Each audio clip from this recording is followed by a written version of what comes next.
Well, all the political actors seem to be weighing in. The president has weighed in, the governor of Minnesota and the mayor of Minneapolis have weighed in and effectively called this guy a murderer. They don't know that. I mean, there's obviously two points of view, and I assume there's going to be more facts that we're all going to learn in the days and weeks ahead. But it's pretty apparent this guy was standing in front of a vehicle and somebody accelerated it at him. How this shakes out in the legal system, I don't know. I do know this, the president's been a strong proponent of standing up for these ICE agents and other federal law enforcement who have been, in fact, under assault from protesters since he took office and instructed them to simply enforce federal immigration law. And we have seen, in my opinion, a lot of irresponsible rhetoric over the year from Democratic officials like Tim Walz, who have called them Gestapo and murderers and everything else. And so there are consequences to that kind of language, and I think we're seeing that play out today. Well, all the political actors. A lot of consequences to that kind of rhetoric. A lot of consequences to that kind of rhetoric. It's everywhere. Everywhere we see it. And we're going to talk about quite a bit of it tonight when we get to it. But first, let's say hello, everybody. Let's see who's here tonight. What's going on? We have first person here was Mr. G Sharkman. Hello, how you doing? Then Snarf came in. Vince is here. He says, hello, I've been here even before Jim tonight. First time for me. First time for everything. You should feel empowered. Mm-hmm. Definitely. Delay is Obvious is here. Dancing Bananas and all. Catherine K's here. What's up? What's going on? Pat Hacker's here. Great. Diamond G's here. What's up? How you doing? Good to see you. Awesome. Lisa's here. What's up, Lisa? Terry, good to see you. Mm-hmm. You Buy Now says, talk about a ride or die business. She rode and doed. She rided and dieted. We're going to get into that. So she wasn't stuck in the snow willing to give coffee for a push and had no donuts. No. I want to see a mural of this white woman. Hey, Anne Marie's here. What's up? How you doing? Great to see you. Nanny Goat's here. Oh, Lord, what a day. Yes, it is. Boo-hoo says, hello from Canada. And Audra's here. What's up, Audra? Great to see you. Cannibalistic Wizard says, I hate being sick. All I want is a little Taco Bell and a little ice cream. I think that DoorDash will give it to you. Hey, what's up? Dan is here. How you doing, Mr. Gagax? Great to see you. So, obviously, you guys are aware that there was a shooting in Minnesota. I've seen the video. We're going to watch the videos. We're going to watch some stuff. We're going to talk about it. But long story short, I don't see how this isn't a justified shooting. I'll just tell you now. I saw the cop standing in front of the car when the woman was going in reverse. She put it in drive. I believe she struck him. From some of the videos I saw, it looks like she struck him with the car. And right when she made contact with him, he fired the first shot, which went through the windshield and then he fired 2 more shots as she turned and brushed him off and drove away. So I just, I guess people who hate ICE and you saw the opposite angle, and he was struck. So I'm saying I believe he was struck. From what I see, it looked to be like he was struck. But even so, yes, James O'Jimsey says lawful but awful. Yeah, it is. I mean, you got people second guessing. He could have jumped out of the way. Well, I guess he could have jumped out of the way, but he doesn't have to jump out of the way. It's like if somebody points a gun at you, you could say like, oh, he pointed a gun at me. Well, you could have jumped out of the way. It's the same thing. Hey, HJ Remy is here. What's up? Hello, everyone. Great to see you. So we're going to get right into that. But before we do, I'm going to say, as usual, you know what? I did not start the goal. That's why I didn't start a goal. Jesus, Jim is screwing up. I was getting ready to talk about the goal, and I didn't start it. So as is normal with this show, every night we do a little goal thing where for every $100 in total across all platforms, which include Rumble Rants, YouTube Super Chats, gifted memberships on both Rumble and YouTube, along with it becoming a member on Rumble or YouTube, and even memberships on Kick and Twitch. I credit those too.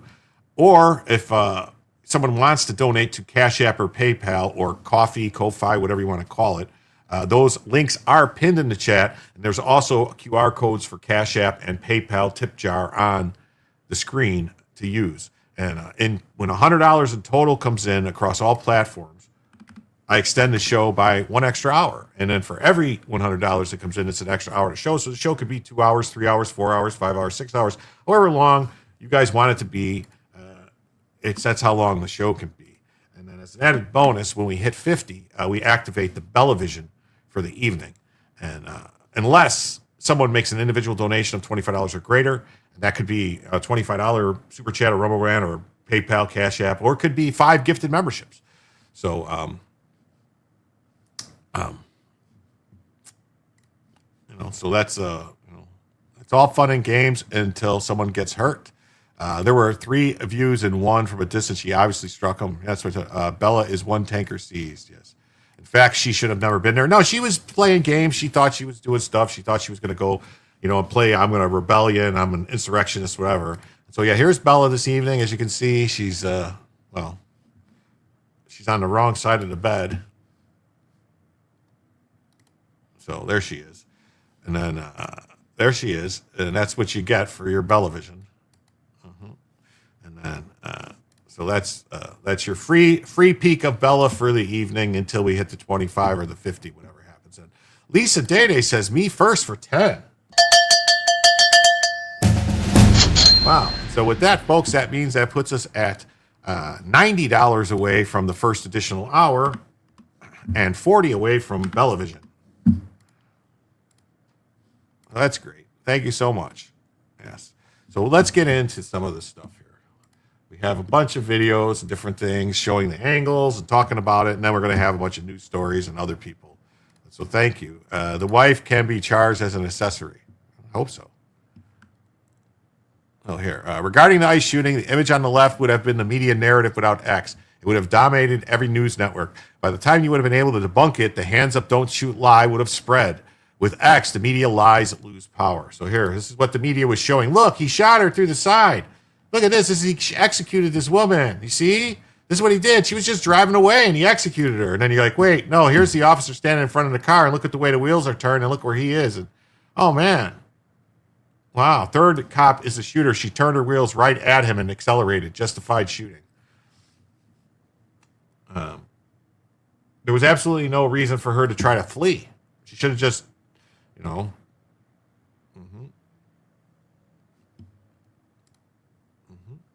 We got here.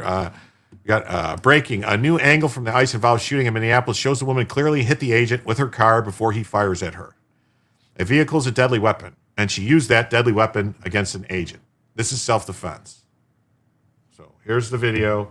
This is like a little bit further away. We have the other video that's close up. We're going to watch that in a second. But this is the video where you can see her strike him.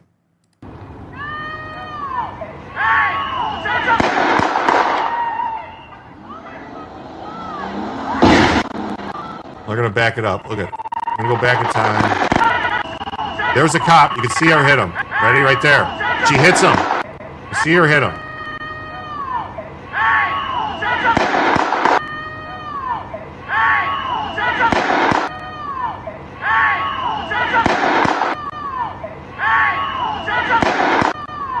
All right. And then she's going to drive.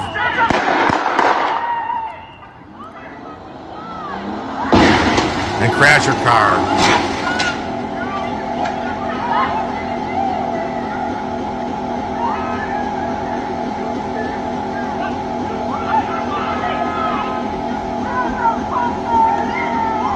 Sounds like her foot is on the gas pedal. You can put it in slow motion with the gear icon. I'll go back again and we'll watch it in slow motion. But I just wanted to show the repeated. I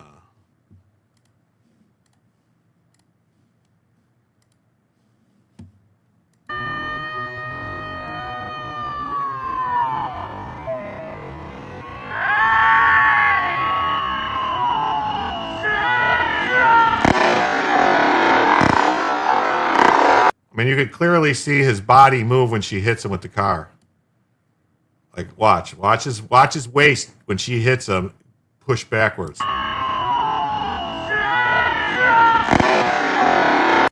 So, you know.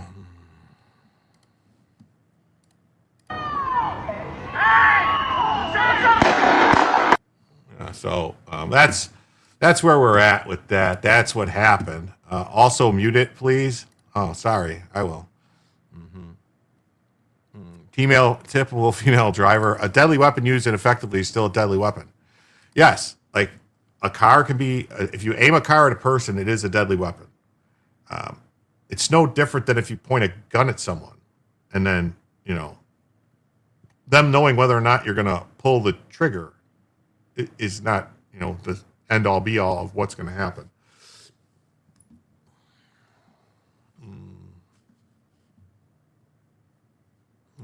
Nice clean hole, 9mm plus P or 40 short and weak. Probably, I think, if I'm not mistaken, I think, well, if you run somebody over, Snarf, with your car, you could kill them going 5 miles an hour if you run them over. You know, I mean, getting hit and launched at a speed is one thing, but if you roll over them, yeah. Big Harry says she hit him, then backed up and hit him again and again. Wow, and then in slow motion again, double wow. Yes, that's what happened exactly. You obey the cop and get a lawyer to fight your fight. There's an old saying, like I don't know if you ever heard the term holding court in the street. That never works out well for the person being accused of a crime if you try to hold court in the street. This is what happens. I don't know if you guys ever saw the movie The Town with Jeremy Renner, John Hamm, Ben Affleck, some other people. A great movie about basically not so much a true story, but based on a bunch of different true stories of bank robberies out of Charleston, Massachusetts, Charlestown, where the bank robbery capital of the United States for a long time. The Irish people like to do a lot of robbing banks. But anyway, where he says, we're going to hold court in the streets. And because he's not going back to jail. What that means is that he's going to go down, you know, suicide by cop, basically. That's pretty much what she decided to do when she did that. It's on her.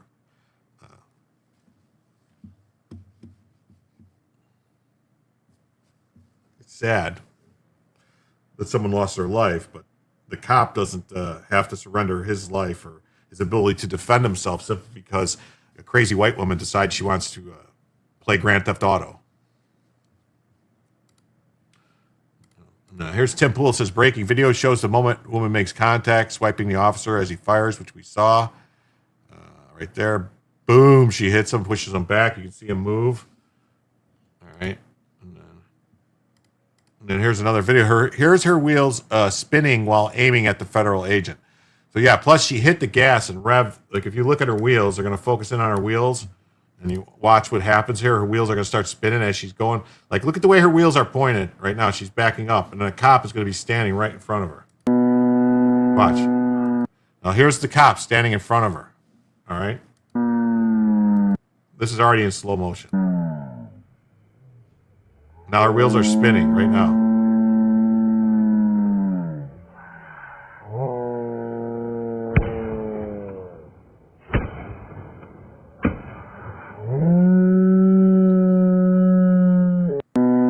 So that's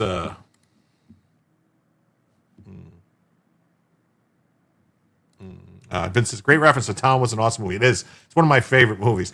I don't know if you get the Blu-ray edition, whatever that has the director's cut. They have like multiple endings for it, multiple different endings. There's an ending where Ben Affleck gets killed by those, the guys that they went and when Ben Affleck goes to Jeremy Renner and says, "I need your help tonight. You can't ask me a lot of questions, but we're going to hurt some people." Jeremy Renner goes, Jimmy to Jem. Well, they said this guy's a Jem. He says, "Whose car are we taking?" Well, those guys that they beat up in one of the versions of the ending caught up with Ben Affleck as he was trying to get on. Yeah, he didn't even have his gun out, so it's not like he was threatening her. He pulled it out in self-defense. Yeah, when she started going at him. Woodham says, anything interesting happened today? Not really. It's very slow news day. That's why we're just covering the actual news, which is basically the Civil War might have just started in Minneapolis. You've got the governor threatening to call up the National Guard to fight the feds, maybe. I don't know. And I believe Bronca said this was self-defense, didn't he? I believe Bronca did. Shot 2 and 3 will be difficult to justify. No. Not in the United States, it won't. Boo-hoo. In Canada, maybe, but in the United States, see, she just committed a violent felony against a police officer in assault. She struck him with the vehicle. That's attempted murder on a police officer. And then she was trying to flee. And a violent felon in fleeing a crime is actually, you could shoot them in the United States. Plus, it all happened so fast. I mean, it's pretty quickly that it happened.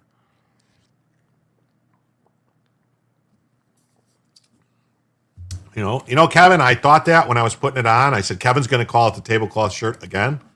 But I like the shirt. It is so smooth. It is so nice. It's a Tommy Bahama linen. It's nice. Mm-hmm. This one says, she spun out the wheel aimed right at the dude. He had time to step it. She floored it in the snow. I know. His draw speed was impressive. It was. He came right out with it. Because as soon as she put it in drive and started coming forward, he pulled it out. I mean, that's what he's supposed to do. Mm-hmm. This kind of helps too. The bullet hole in the front windshield fired from the front of the vehicle.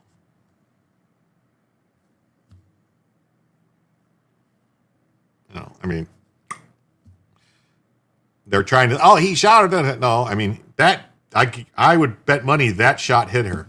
Kevin says, zero sympathy for this woman.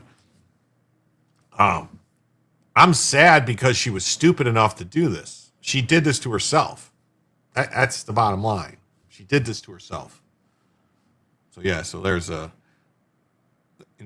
don't get, and there's another, see right here on the mirror, that's another bullet hole on the mirror. If you look on the rear, the side mirror is another bullet hole.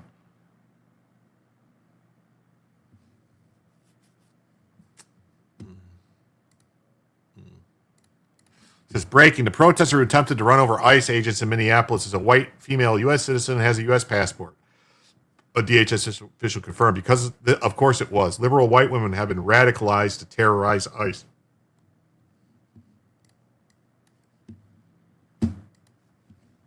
Groups here that are still in the area. And we actually just got a statement from ICE as well. I think we can put that up for you here, where ICE says, quote, ICE officers in Minneapolis were conducting targeted operations when rioters began blocking ICE officers. One of these violent rioters weaponized her vehicle, attempting to run over our law enforcement officers in an attempt to kill them, an act of domestic terrorism. An ICE officer, fearing for his life, the lives of his fellow law enforcement, and the safety of the public, fired defensive shots. he used his training and saved his own life and that of his fellow officers. The alleged perpetrator was hit and is deceased. So we have confirmation there that the woman who was involved in that incident has died, was pronounced dead. And so we want to protester groups here that are still in the area. And we actually just got a statement. Okay.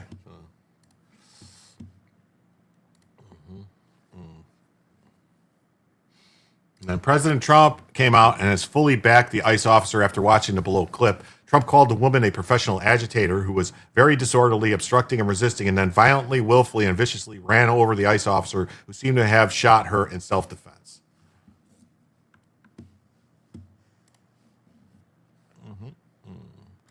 Trying to run an officer over is a criminal offense no matter your citizenship status. Yeah, I know, but they're trying to make a... Yeah, but the mayor has seen the video. Yeah, the mayor is going to FA and he's going to FO if he doesn't watch himself. Because they've been making a lot of statements that could be considered seditious, insurrection-y, you know. That's my personal opinion. That's my personal opinion.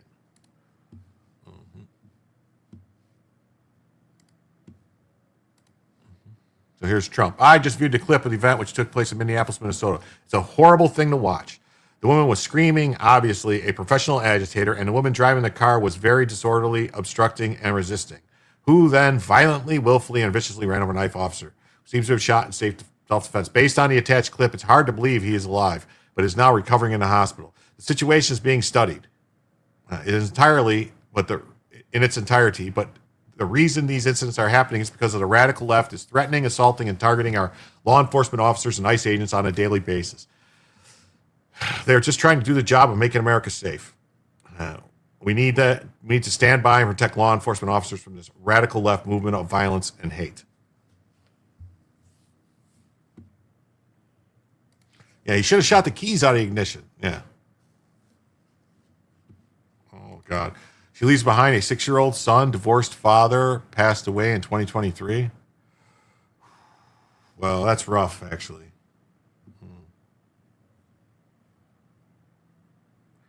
I heard she lived in Colorado. Yeah, she did. She lived in Colorado, which is weird. Did she go there specifically for this reason?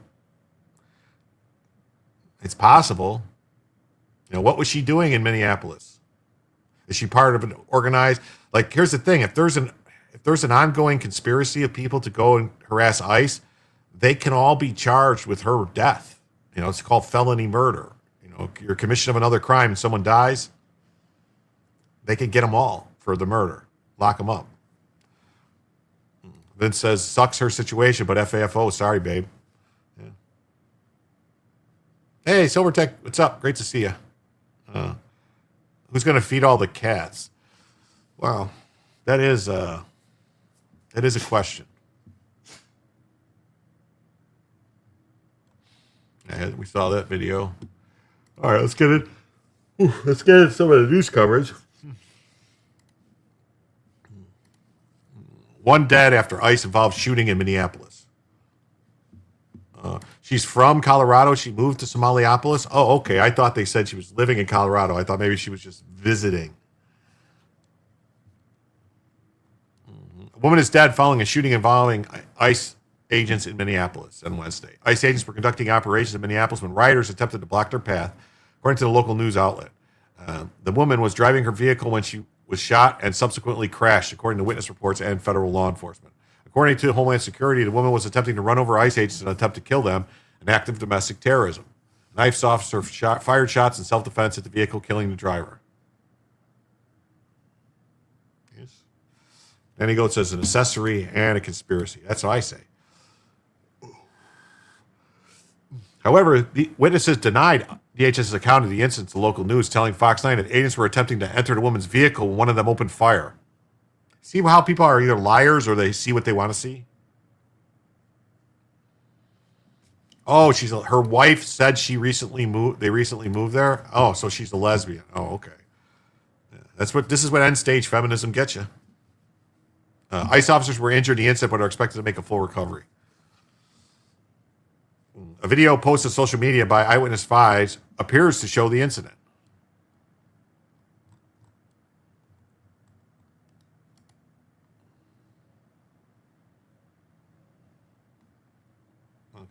This is just the video that we've seen numerous times. Minneapolis Mayor Jacob Fry, a Democrat, has been critical of ICE activity in the city.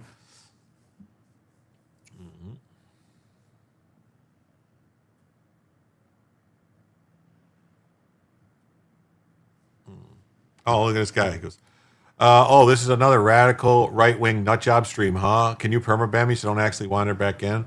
No, this is a stream where people just tell the truth and point out facts. It's not, is that what you think? It's right-wing to tell the truth? That the woman ran into the cop with the car. We saw the video. You can clearly see her hitting him. She put it in drive. Yeah. But, just ban, please. No, I don't ban people. Just go away if you don't like it. What has happened to Minnesota? I don't know. What's happened? Look at Twitch. Just some weird people. Right, yeah. We're demanding. Yeah. The presence of federal law enforcement agents is causing chaos in our city. These Democrats are no different than the Democrats were in the 1860s. They think that they can tell the federal government that they don't have to listen, that they can do what they want, and they want to cause another civil war. That's what they're up to. That's what the Democrats are up to. Same party, same policies, protecting your slaves, same shit. Yeah, that's right. Nanny Goat's got it right. Nobody has to ban you, just leave. Yeah. We're demanding ICE to leave the city immediately. We stand on rock solid with our immigration and we stand rock solid with our immigrant and refugee communities. Huh.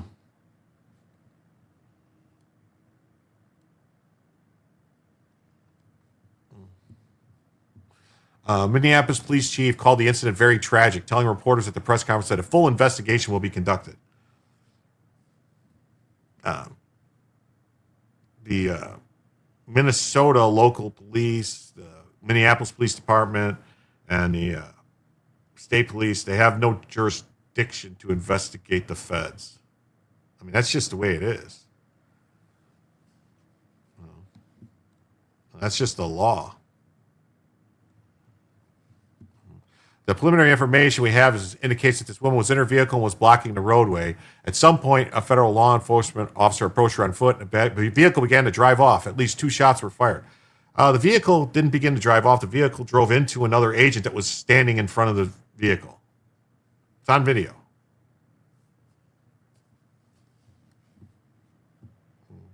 You heard her wife was filming it. She's standing on the side of the road wearing plaid. Oh, well.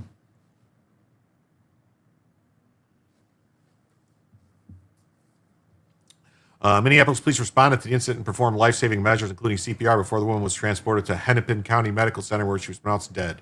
I am obviously very concerned that I have been told that the woman who was sitting in her car blocking the street and not the target of any enforcement is now deceased. As soon as she put it in drive and hit the officer, she was a federal felon and fleeing.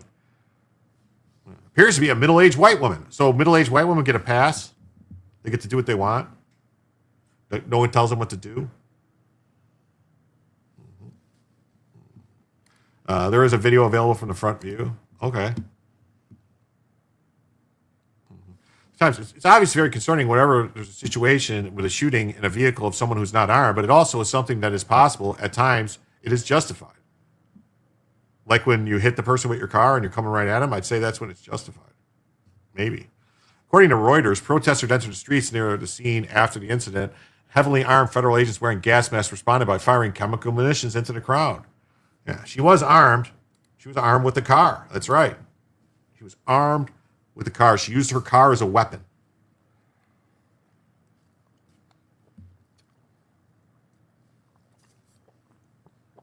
The Trump administration is deploying about 2,000 federal agents to Minnesota following an investigation that revealed large-scale fraud in the Twin Cities area. I mean, if you consider $9 billion in fraud in 1 year large scale, I guess you don't know about California.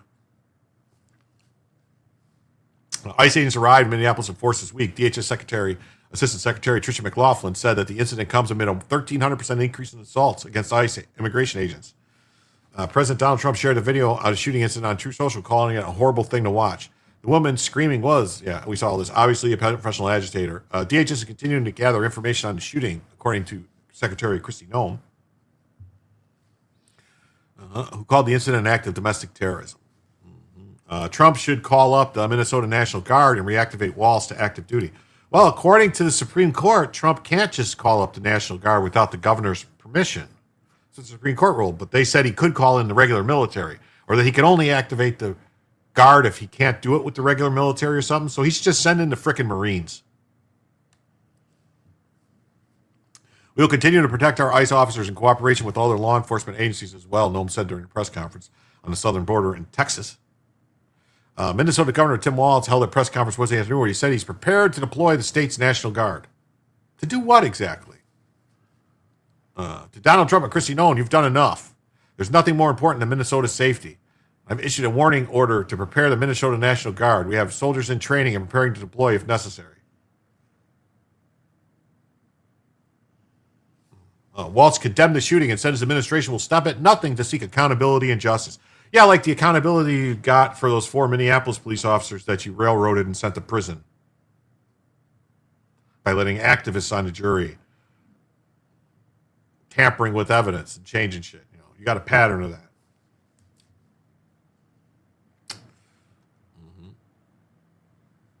This morning, we learned that an ICE officer shot and killed someone in Minneapolis. My deepest condolences to the family, to the loved ones who had to learn about this tragic event on national television. We have been warning for weeks that the Trump administration's dangerous, sensationalized operations are a threat to our public safety, that someone was going to get hurt. Just yesterday, I said exactly that. What we're seeing is the consequences of governance designed to generate fear, headlines, and conflict. It's governing by reality TV. And today that recklessness cost someone their life. I've reached out to Secretary of Homeland Security Kristi Noem, and I'm waiting to hear back. Let me be clear. Donald Trump and his administration may not care much about Minnesota. That's been pretty evident. But we love this state. We won't let them tear us apart. Why would you say he doesn't care about Minnesota? He's trying to save all the taxpayer money that you're letting the Somalis steal. Or is it because you're getting kickbacks from them? Because your campaign coffers are filled with stolen tax dollars that the Smellies are stealing. Is that why? Yeah. Boohoo says this guy is dangerous, stoking hate. Yeah, he is. That's all he's doing. But he cried when people drove past his house and yelled retard at him. Yes. We can thank the left socialistic rhetoric. Yes. Will not turn against each other. To Minnesotans, I say this. I feel your anger. I'm angry. They want a show. We can't give it to them. We cannot. If you protest and express your First Amendment rights, please do so peacefully, as you always do. As you always do. What they want. As you always do. See what he just said there? Please protest and exercise your First Amendment rights, but do it peacefully as you always do. It was very peaceful during the George Floyd riots where they burned down your fucking city, and your wife said she loved the smell of burning, tires and shit in the morning. Like, ugh. What is this?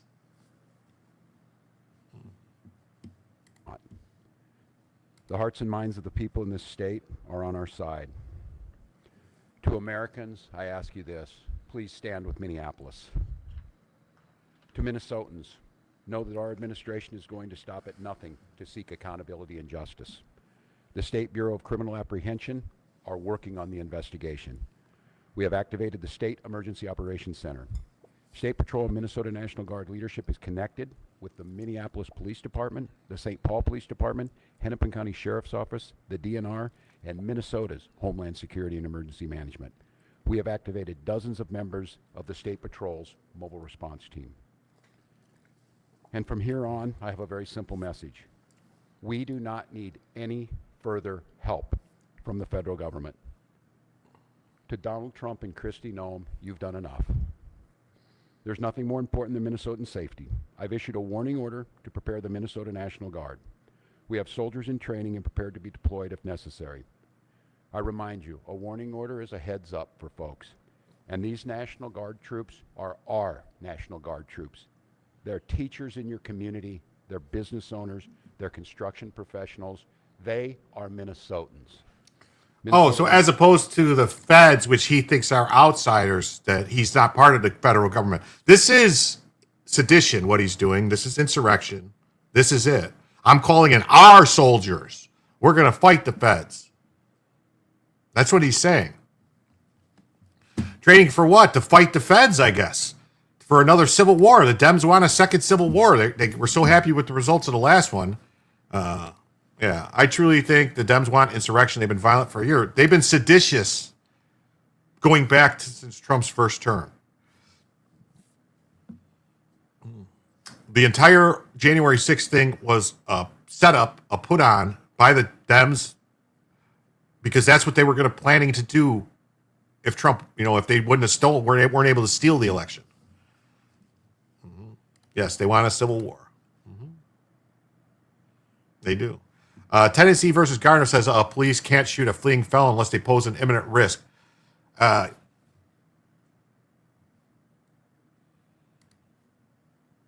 Not a violent felon that just ran over a police officer. There's a difference between fleeing and attempting to escape. First of all. Second of all, the crime was still occurring when the shots were fired. It wasn't away and she shot him in the back. And she posed a risk, yes. Remember when they burned the church? Yes.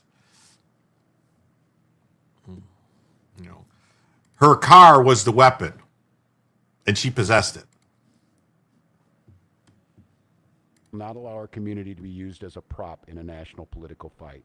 We will not take the bait. We will continue to update you, Minnesota, as we get more information. Now I'd like to turn it over to Commissioner Bob Jacobson of the... So that's his story. Keith Ellison, Minnesota's demon rat attorney general, criticized the Trump administration for sending an influx of ICE agents to the state, calling the move reckless. How could it be reckless to oppose, to enforce federal law? And Tennessee v. Gardner was a civil case, not law. Yeah. No, I think that was over a lawsuit, if I'm not mistaken, over money. The sign lady is a goof. The bullet hole was in front of the vehicle. Yeah, it was in the front windshield. If anybody broke the law today in an act of violence, I will do all I can to ensure they're held accountable. Really? Oh. If this wasn't a justified shooting, kind of like what happened to, the Weaver family at Ruby Ridge when an ATF agent shot, I think her name was Peggy Weaver. Is it Peggy Weaver? I remember her name, and it's sad that I don't remember her name. I think it was Peggy Weaver. And in the head, while she was holding a baby, and Idaho tried to prosecute him for it because it was unjust. There was no justification for shooting an unarmed woman in the head. The case got thrown out because supremacy clause, and a federal agent, so the charges would have to be from the feds. Federal agents are not liable for state laws, in the commission of their duties, which he was. So it is what it is. Yeah. We don't know at this time what happened. I watched your politics and can't help but think what Trump could have accomplished if the Democrats and the media hadn't tried to destroy him in every way possible. Exactly. Why, though? They don't care. There's so many people, and it's not just the Democrats, actually. There's so many Republicans that are the same way. They're there to get rich. They're there for themselves.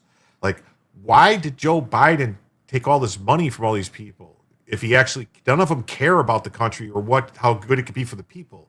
They all call it that they're there to do civil service. We're doing civil service, or communities and all this stuff, and we're doing our work, and it's a duty and this and that, and it's an honor, and I should be commended for the work I've done for the people. It's no, they're there padding their pockets, making money for themselves. That's what they're doing. A lot of them. But you are right.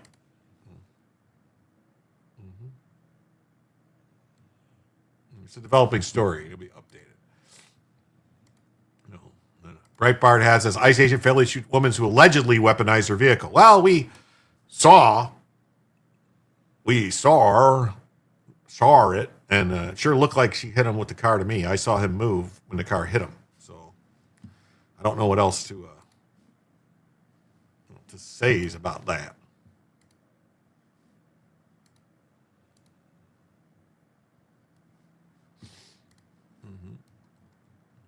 An ICE agent shot and killed a woman who allegedly weaponized her vehicle. NBC News, a group of people trying to block ICE. There's that. New York Post has it, victim in a Minneapolis shooting ID'd by her mother. Women trying to mow down federal officer in Minneapolis is fatally shot. See, now this is the New York Post is based. It's a based newspaper. Women trying to mow down federal officers in Minneapolis is fatally shot, Homeland Security says.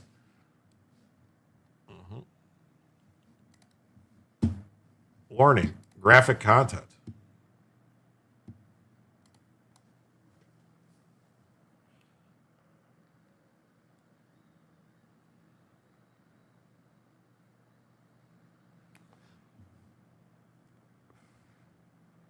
And so this is the picture they showed all over. This is what they showed, all over. This picture of him pointing it at the side of the vehicle like that.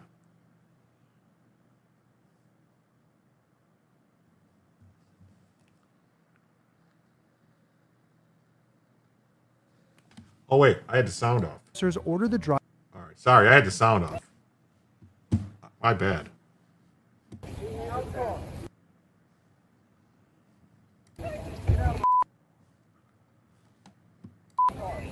No! No! Shame! Shame! Oh my f***ing God! What the fuck? What the fuck? Dramatic video purportedly shows the moment an ICE agent fatally opened fire on a woman in Minneapolis, who DHS says attempted to barrel her SUV into the path of an officer. As multiple angles of the incident have emerged and gone viral across the internet, users are left divided on whether or not the agent's actions were reckless or in self-defense. In the footage, ICE officers order the driver out of the vehicle after she blocked the path of their truck. But as one of the agents attempts to open the door, she quickly throws the car into reverse before trying to speed forward in the direction of another agent in her path. After the vehicle narrowly misses the agent, he fires... No, not narrowly misses the agent. You could see from the video, it made contact. It pushes him back. You see it hit him, and he goes backwards. ...into a white sedan, parked nearby on the side of the street. Hundreds of protesters have gathered at the scene, which the city of Minneapolis has identified as the intersection of East 34th Street and Portland Avenue. This is f***ing ridiculous. You don't protect people. In the wake of the viral incident, Secretary of Homeland Security Kristi Noem described the officers' actions as defensive and called the incident an act of domestic terrorism during a press conference. It was an act of domestic terrorism. What happened, it was our ICE officers were out in an enforcement action. They got stuck in the snow because of the adverse weather that is in Minneapolis. They were attempting to push out their vehicle, and a woman attacked them and those surrounding them and attempted to run them over and ram them with her vehicle. An officer of ours acted quickly and defensively shot to protect himself and the people around him. And my understanding is that she was hit and is deceased. Democratic Minneapolis Mayor Jacob Frey, however, furiously denounced this narrative in a passionate press conference of his own. They are already trying to spin this as an action of self-defense.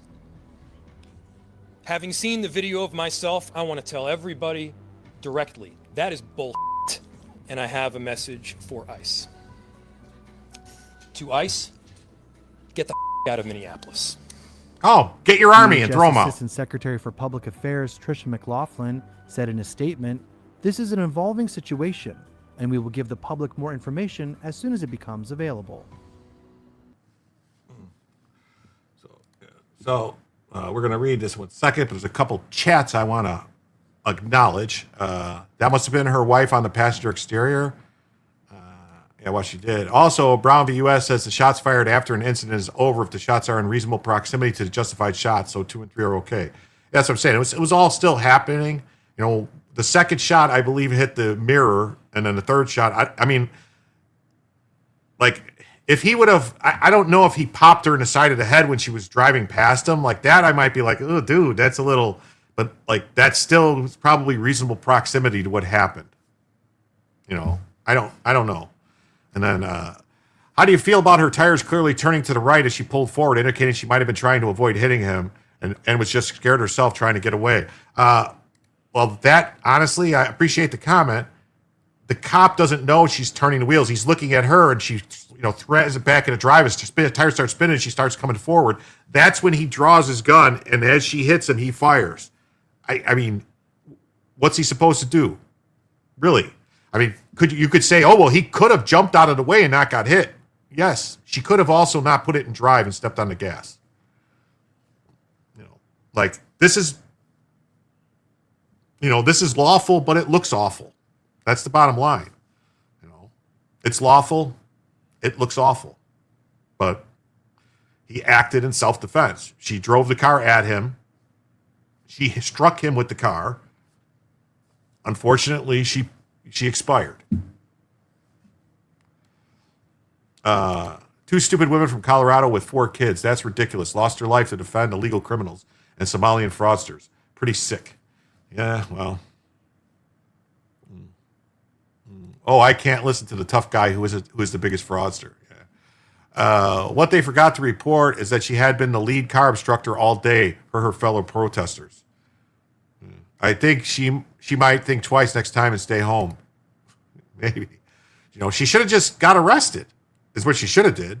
Like, if there wasn't all the rhetoric from the left tongue, how these guys are Nazis and they're doing all this stuff and they're going to, she wouldn't have did what she did, but because they stoked her up in her mind to think these are Nazi white supremacists, that's why she acted that way. And, so this is on the left for stoking this. It really is.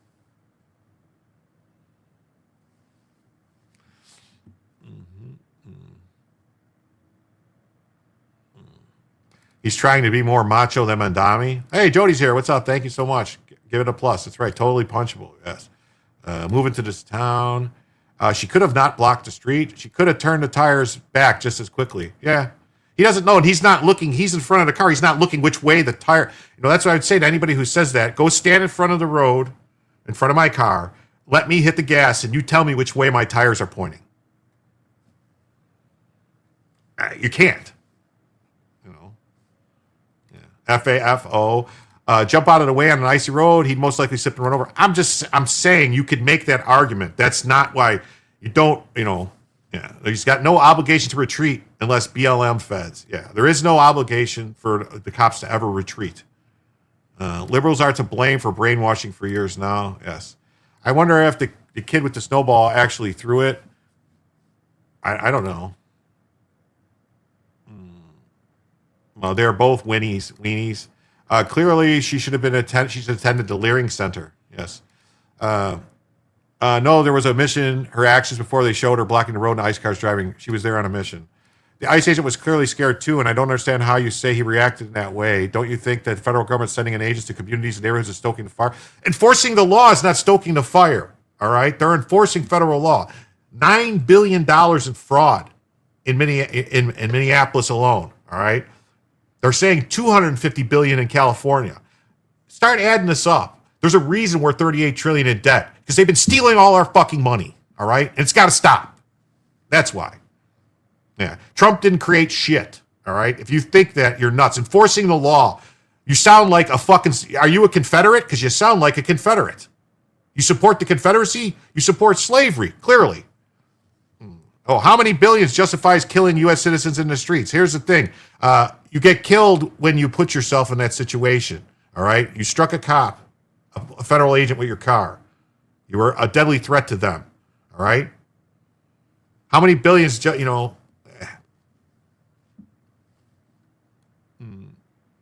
Yeah, she could have got out of her car just like they told her to. That's right. Yeah. The Dems created this for years, not the Trump administration.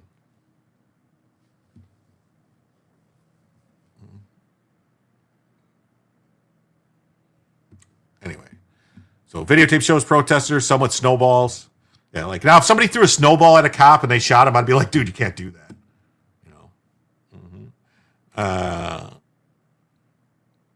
It's here. Trump didn't create shit, and it's not up to Minnesota to decide that they don't have to abide by federal law.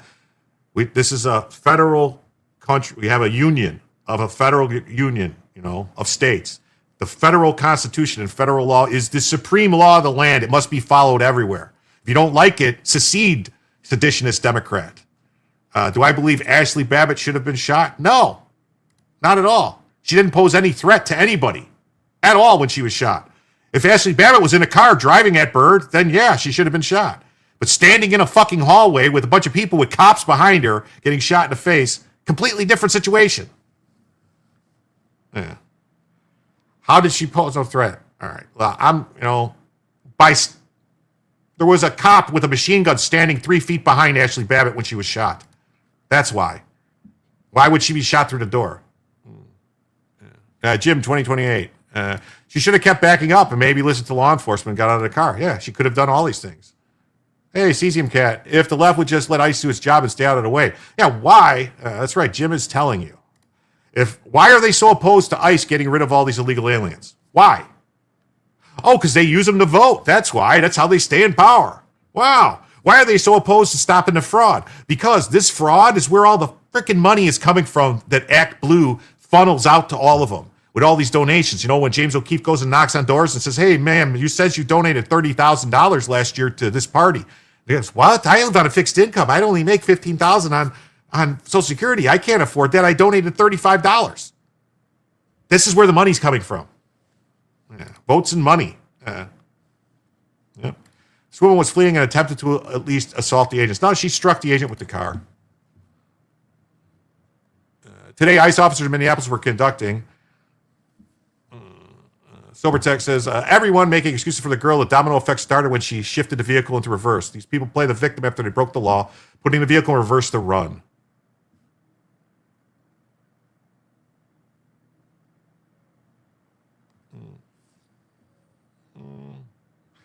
There is so much more context in the situation. The cop told her to stand down and they were protecting Congress people. Actually, at the time, there was no Congress people in Congress. They had all left. All the information I have says they were all gone. They were all evacuated. So, and how is it different? Because she did not pose a threat to anybody. She didn't have any weapons. She was just yelling. But then again, you guys justified Obama killing 2 American citizens with drone strikes, so you're cool with it. So I don't know why you're bothered with this. Why are you bothered with this? You're cool with Obama drone striking American citizens. That's cool, but someone trying to kill someone with a car can't get shot?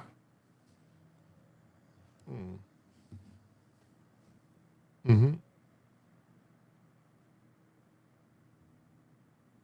You think she was dropping off the spouse but tried to flee when they were trying to detain her? No, this was like a group of people that this whole thing were coordinated.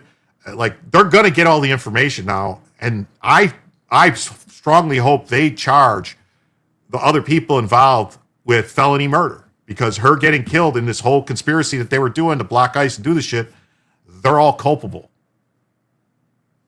You know, it's like if you go to rob a bank and the getaway driver crashes the car and dies. Everybody who robbed the bank is guilty of felony murder. You know? Or you guys go to burglarize a house, all right, or something, and, you know, carjack someone, and it's a cop or a person, and one person gets shot, and 3 other people get away. Those 3 people are guilty of the murder. Same thing here. Yeah. I agree. He is likely an accessory. The criminal is the victim, and the victim is the criminal. Yeah, this is the straight up out of the Gulag Archipelago.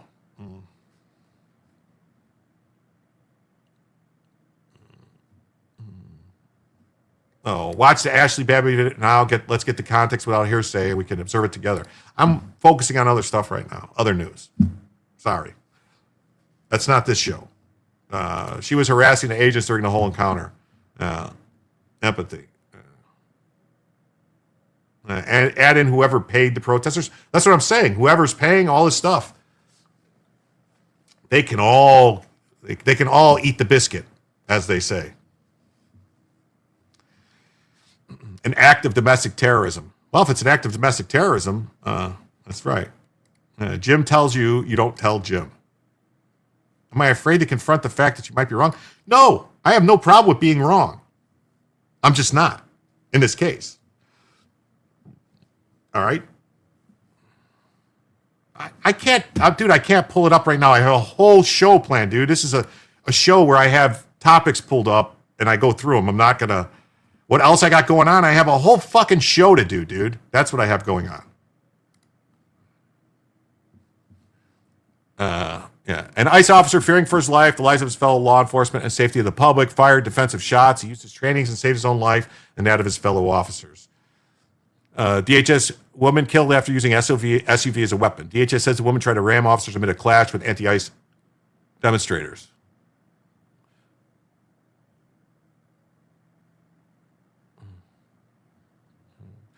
All right. This is the last time I'm going to acknowledge this. All right. And you say this is a shooting of a U.S. citizen by a federal agent. The Ashley Babbitt case is very relevant to this conversation.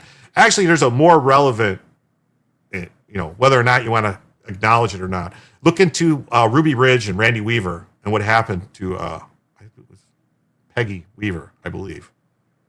Was her name? Anyway, I could be wrong on her first name. She was shot in the head while holding a baby by an ATF agent, even though everybody said it was unjustified. He couldn't be prosecuted at all because he was doing his job. They tried to charge him in Idaho with murder or maybe it was Debbie Weaver. Anyway, the white Weaver wife. And it's sad that I don't remember that, but that's just the way it is. So even if this wasn't justified, the state of Minnesota would have zero authority to prosecute at all. They don't. Sorry. That's just the way our Constitution works. Vicky Weaver. You're right. I'm sorry. Vicky. Damn it. Vicky Weaver. Yeah, Vicky Weaver. No gun, no nothing. You have so much hate in your... I have zero hate in my heart, dude. I don't know what you're talking about. You're in the wrong place, man. There's zero hate. These are just facts. Facts don't care about your feelings. The incident comes amid a large-scale deployment of immigration agents to Minneapolis since the start of the second Trump administration. Well, let's see what this is. Did we watch this already? Jesus Christ. Stay back behind the line. I know, man. I get why you guys are mad. We're doing something. We're out here doing something. Don't talk to us. Officer All the way back to 33rd. So if you can just get back to 33rd. One guy said that they reached for her door handle and then she took off and then he shot her through the windshield and shot her in the face.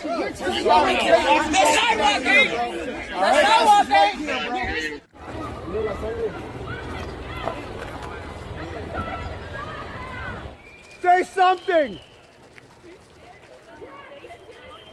This is fucking ridiculous.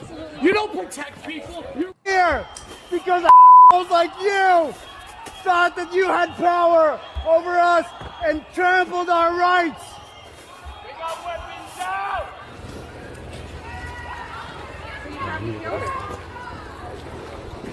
Go home. Go behind you. That ain't got nothing to do with this. We're trying to control this part of it. We're in control. We didn't shoot someone this morning. They shot someone.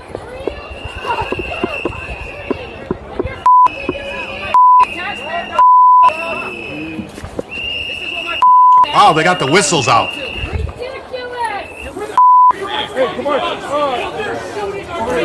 They're shooting our neighbors, and you're talking to us. We have an action scene right now. We have. Okay, the action scene's right there. Yeah, it's there. We have to clear out.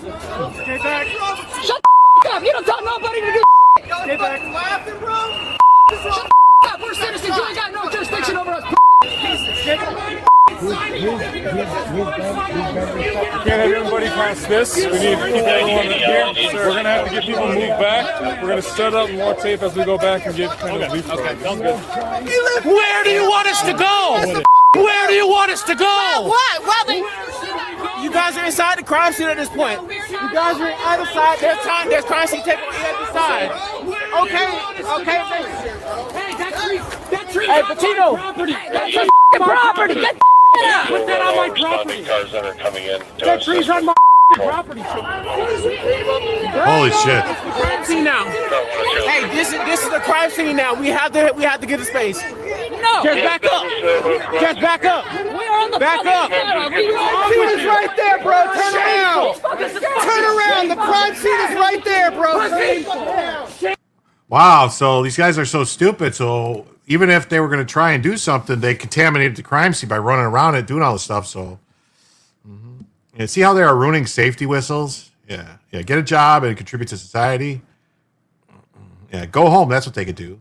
They were assaulting local and state police who were trying to contain the scene after ICE officers had to leave because it was a crime scene. You are right, Jim. Yes, thank you. Will we see what happens in Minnesota now? Same as LA, riots, Somali flags, fires? Well, we've got some stuff to look at coming up. Good thing the weather will be terrible. Yes. It's a given the mostly mentally unstable people vote Democrats. I mean, they did do a study on people who, liberal, like political leanings and mental health issues. And surprise, surprise, surprise. The left has like 4 times the mental health issues as the right. Yeah, I heard about a dino prop. I didn't see it.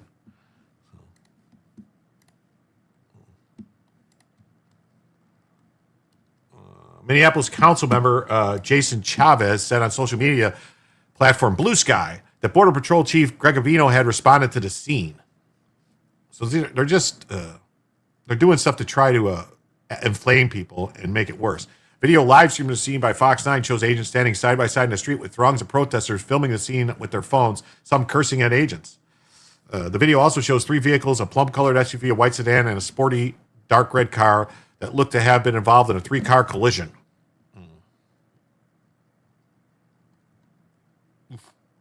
That's a lot of blood.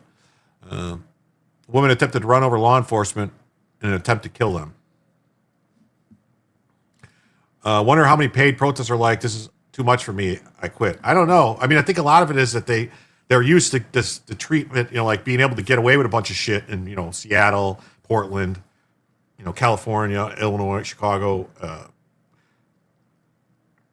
I say as soon as the first building gets burned now, Insurrection Act immediately.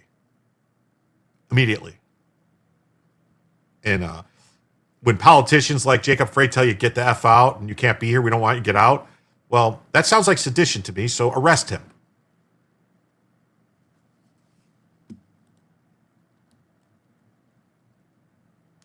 Oh, wow, look at that guy. Something happened to his face.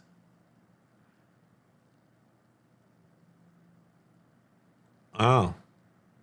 ICE officer says a protester trying to block vehicles from leaving the scene. The front end of the white car appears to be badly smashed in. Yeah. Who in their right mind refuses to leave a crime scene? Yeah, like the guy saying, that's my tree. You can't put crime tape on my tree. Yeah, they've been obstructing for months with nothing happening to them. Yeah. Yeah, for my generation, Kent State was enough to shut down the peace movement. This was bound to happen with these judges letting these people go on assaulting federal agents. Yeah. Dude got pepper sprayed and tossed on the video. Oh, that's that thick pepper spray, the orange stuff, right? The stuff that like sticks to you, you can't get off. Trump just mentioned the Insurrection Act, noted that 48% of U.S. presidents have used it. Tampon Tim was begging people not to riot during his press conference today. Tampon Tim's playing a game. Tampon Tim actually said, be peaceful like you always are. 2020 would like to have a talk with you there, Tim. Photos captured by photographers at the scene show some protesters winding up to throw snowballs at the agents, while another shows a police officer pepper spraying a small group linking arms to block the roadway.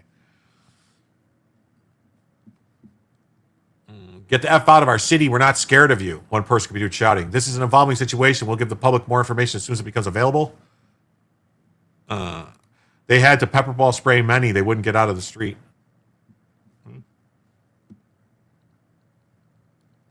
So that's that.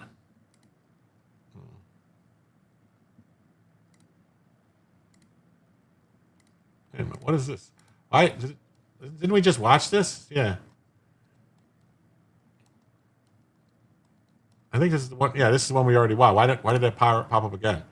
So we have the Dems are playing with fire. They are desperately trying to blame ICE for being attacked by left-wing rioters and are demanding that ICE leaves. ICE warned everyone this was bound to happen. It did because local politicians encouraged their constituents to use violence. Yeah. It was Nixon who shut down the draft, not us hippies. Meaning they're encouraging their constituents to continue to riot and attack federal agents. Invoke the Insurrection Act. Yeah, here's Ilhan Omar, I'm following news of reported shooting of a legal observer by ICE agents. So it's a legal observer. First of all, if you're interfering with ICE, you're blocking roads, you're doing this, you're not an observer. That's not a legal observer.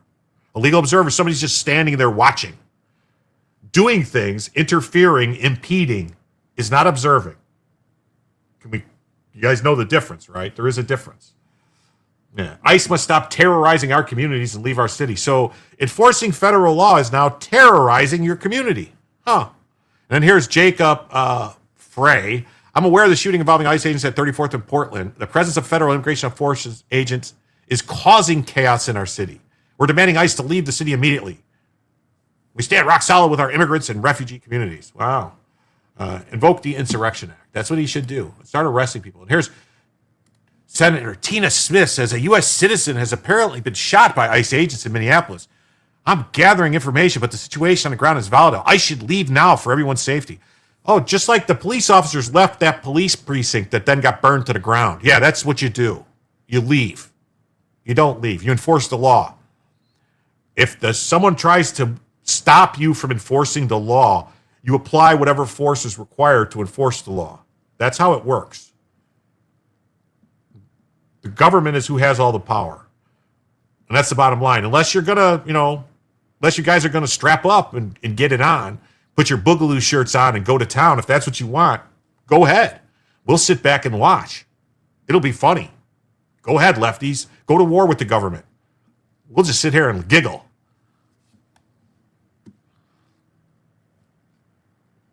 Mm-hmm. She tried to run over ICE agents, you piece of shit. It isn't that difficult. Don't be a terrorist. Don't accelerate towards law enforcement, and you won't get shot. Yeah. Somewhere in love, the cops backed off in Boston and let the looters have their way. It was 3 blocks from me. Yeah. That's what I'm saying. Like, that's what like, oh, no, don't stop them. No, you do. Yeah. Just tell your constituents to stay the F out the way. That's right. FAFL, man. That's how it works. Here's Matt Whitlock saying, there's lots of angles of this video going around, but there's one that clearly shows her accelerating into an agent. Feels like Mayor Frey is trying to create another Minneapolis riot scenario. Mayor Frey. They're trying to do spin. They're trying to do all this stuff. And we want to, I guess we'll watch it just because, for full transparency purposes. They are not here to cause safety in this city. What they are doing is not to provide safety in America. Oh. What they are doing is causing chaos and distrust. They're ripping families apart. They're sowing chaos on our streets.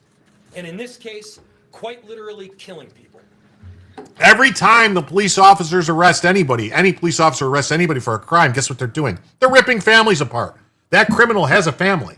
A mother, a father, maybe, children, a wife, who knows, brothers, sisters. You commit a crime, you get ripped away from your family. That's how the system works. Sorry. So they are already trying to spin this as an action of self-defense. Having seen the video of myself, I want to tell everybody directly, that is bullshit. Oh, okay. Oh, that is bullshit. Oh. That cop wants to crack him one. Illegals go home. Yeah, go home. This was an agent recklessly using power that resulted in somebody dying, getting killed. They are not here. Wow. There's Jonathan Turley, constitutional law professor, an actual person who knows about the Constitution and knows about the law. So it says Mayor Frey just called the claim of self-defense bullshit and said that he watched the video. He apologized to the family and said that ICE is in Minnesota to literally kill people. This is the type of rhetoric that fuels the rage. Perhaps wait for the investigation. Frey says they let us offer the best versions of ourselves, show them who we are. He added, we'll meet the moment with love, while saying, get the F out of Minneapolis. Frey just said again that it's not true that it was done in self-defense because the woman was driving away from the officers.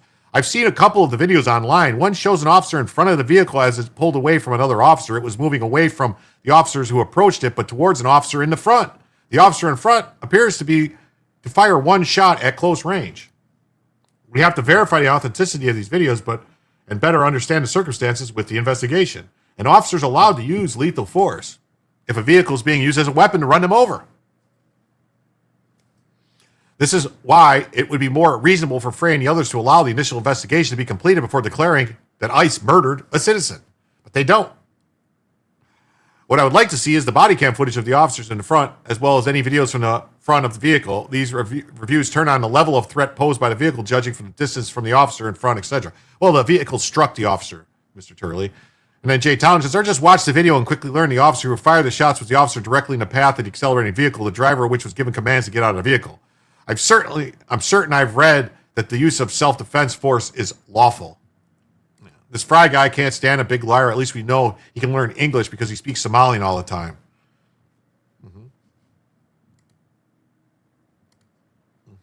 And Shipwreck Crew, another lawyer, says, as soon as she accelerated with the officer in front of her, she committed the 20-year version of Section 111B. At that moment, she became a fleeing felon and a deadly or dangerous threat to the community that justified the use of deadly force. The case law in favor of the officer is robust and rock solid. The slowdown video shows the first shot wasn't fired until the vehicle made contact, or what appears to be contact, with the officer. You can make up you all can make up your own minds, but actually watch the video for yourself rather than relying on others to give the information.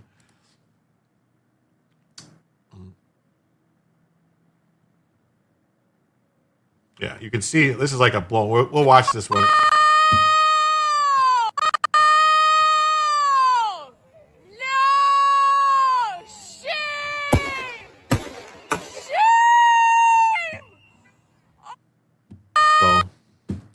So clearly, it wasn't this cop on the side that shot. It was the one in front of the vehicle. So, that's...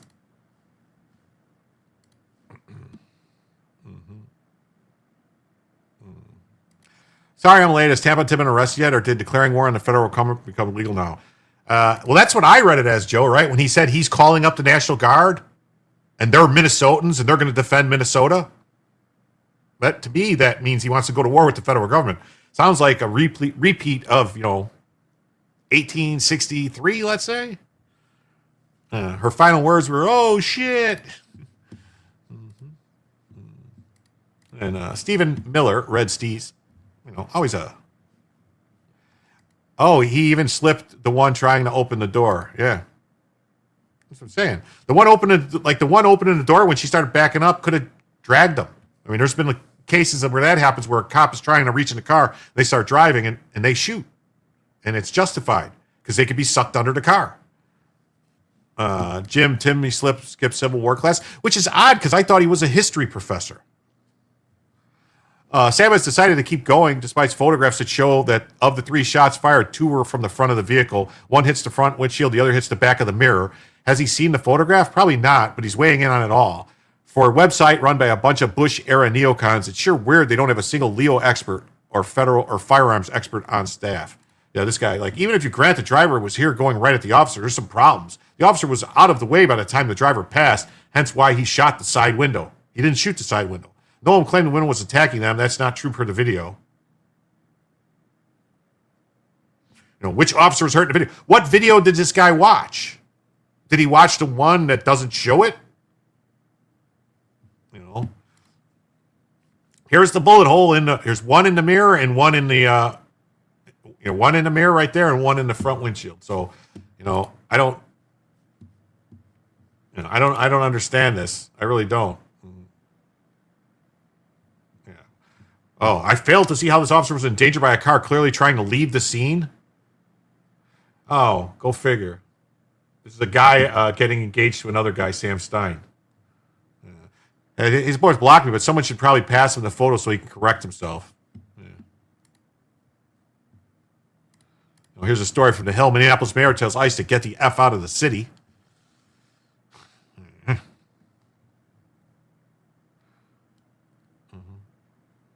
Get it? We already heard. I'm not going to. Kind of safety, and you. I'm not going to listen to him again because he's a tool. Minneapolis mayor told Immigration and Customs Enforcement to get the F out of the city.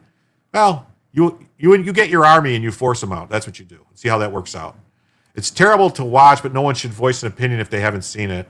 Yeah, that's the thing. Like I was arguing with a family member of mine earlier today about it. They sent messaged me before I even knew anything about this. He messaged me about it. And I was like, what? I'm like, let me look into it. And then all of a sudden I saw it and I said, dude, she hit him with the car. It's like, so what? He could have got out of the way. He could have just jumped or whatever. I'm like, that doesn't work that way. It doesn't work that way. And I love him, you know, he's my cousin, but he's wrong, you know. It doesn't work that way. Only easy an ICE agent wasn't run over a front-wheel drive vehicle on an icy road. Yeah. Yeah. One in the mirror, two in the chest. Pretty standard stuff. Yeah. It was the Minneapolis Abik drill. It's the mini Somalia drill instead of Mozambique. One in the mirror, two in the chest. We don't want you here. It's not up to you. You ain't running shit. You're the mayor of a city. You're not in charge of immigration law. Personally, I think any politician who passed a law, sanctuary law, should be charged with insurrection. I don't see how this is illegal for them to try and stop federal law enforcement anywhere. The Mozambique Mamba, yeah. Tell that to all of Daryl Brooks' victims. They could have jumped out of the way. Grounds! Yeah, Daryl Brooks. They don't know what her intentions are. They told her to get out. She threw it in reverse to try to get away, then threw it in drive. Yeah. People are being hurt. Families are being ripped apart. As I said, anytime the police arrest anyone, a family is being ripped apart. You know, unless they're like an orphan and know no one and never made a family or friends. Hey, Rachel Boone says, been lurking for a few. Well, great to see you. Families are being ripped apart.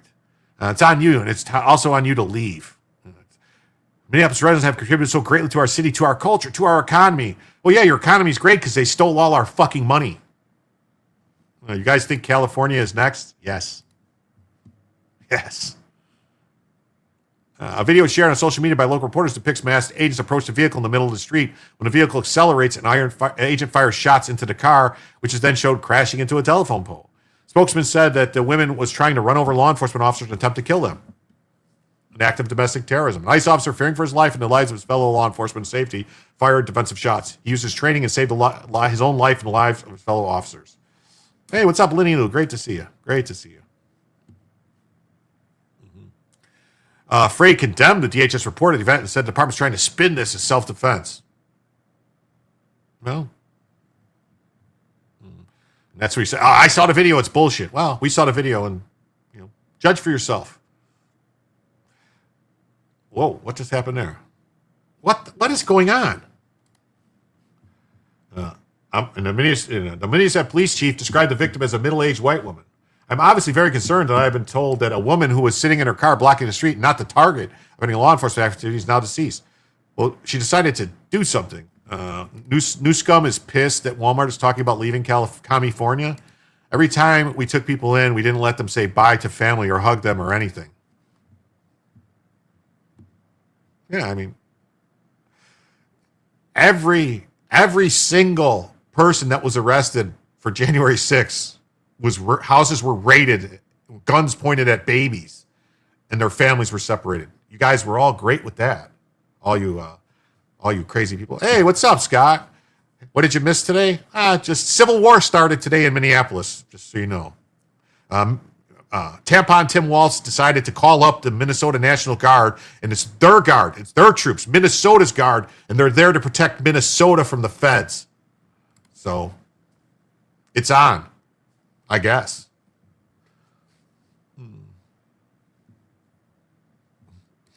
Yeah. Yeah, a woman ran over an ICE agent and hit him, and attempted to run him over, was shot, and now they're declaring Minnesota's declaring themselves a sovereign jurisdiction where the ICE is not welcome and they all have to get out. Yeah, Half Irish says, "Hail Scott, you did awesome streams, RE Venezuela."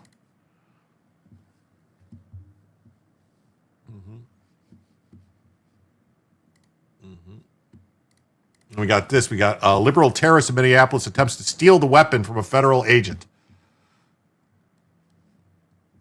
Hold on. There we go. Ready?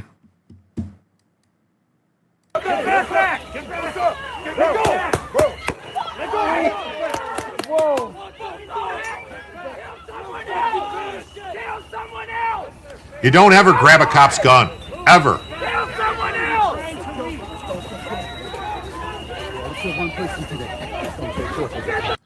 They've already killed one person today. They've already killed one person today. He grabbed a gun. An anti-ICE legal observer has been shot in Minneapolis while attempting to ram ICE agents with their vehicle and reportedly been killed, sparking mass demonstrations sparked by Tim Walz and Jacob Frey condemning ICE for legally defending themselves. Tampon Tim is threatening ICE with the National Guard. No biggie. Yeah. The president has the authority to federalize the National Guard, assuming ultimate command. Well, there's the thing, though, Salty C. According to the Supreme Court, with their ruling that just came down, that's why they were saying, is that first Trump has to bring in the regular army first. So he has to bring in the Marines. So they just send the Marines in, or the 82nd Airborne, right in. Because that's what basically the feds said he had to do.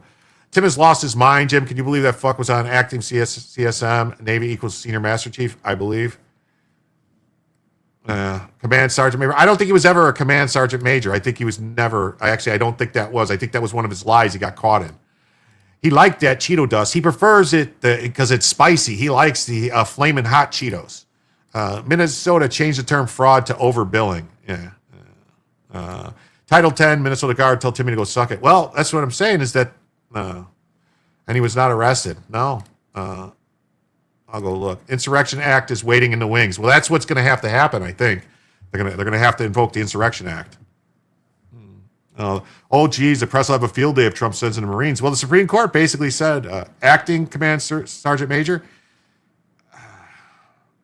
You know what? You're right. I think he was acting, but he never got the actual promotion to sergeant major because he decided to retire. He was supposed to go deploy, and he didn't deploy. And so he didn't get it. He lied and said he was going to re-enlist or whatever, and then he weaseled his way out. There's some real shady shit with that. The AUSA needs to start indicting every one of these people for accessories. You don't grab a cop's gun or Kyle Rittenhouse's. That's right. You don't grab anybody's gun. Once you grab their gun, you're now armed. Can we vote Delta Force or SEAL Team? I mean, it's the land of 20,000 lakes. Oh yeah, that would be good. I will ask again, how many dollars of fraud justify the killing of U.S. citizens? Would 100,000 be enough, or does it have to be in the billions? Oh, dude, it has nothing to do with the fraud. It has to do with what you did once the cops get there. Under specific federal laws like the Insurrection Act, the president can federalize state National Guard units even without the consent of the state governor. Yes. It was on a Fuel Central channel. Not Cheetos. Doritos, just saying. The final countdown.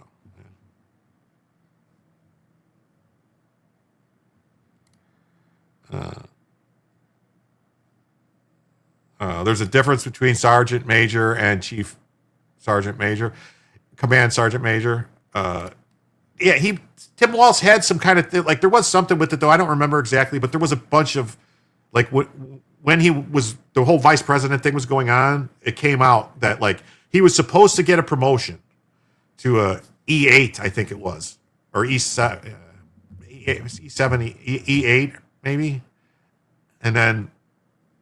But if he deployed, he was supposed to deploy and re-enlist to get the promotion, but he didn't. He wore the rank. I believe he never attended SGM school, so after 2 years of no-show, you lose the stripe.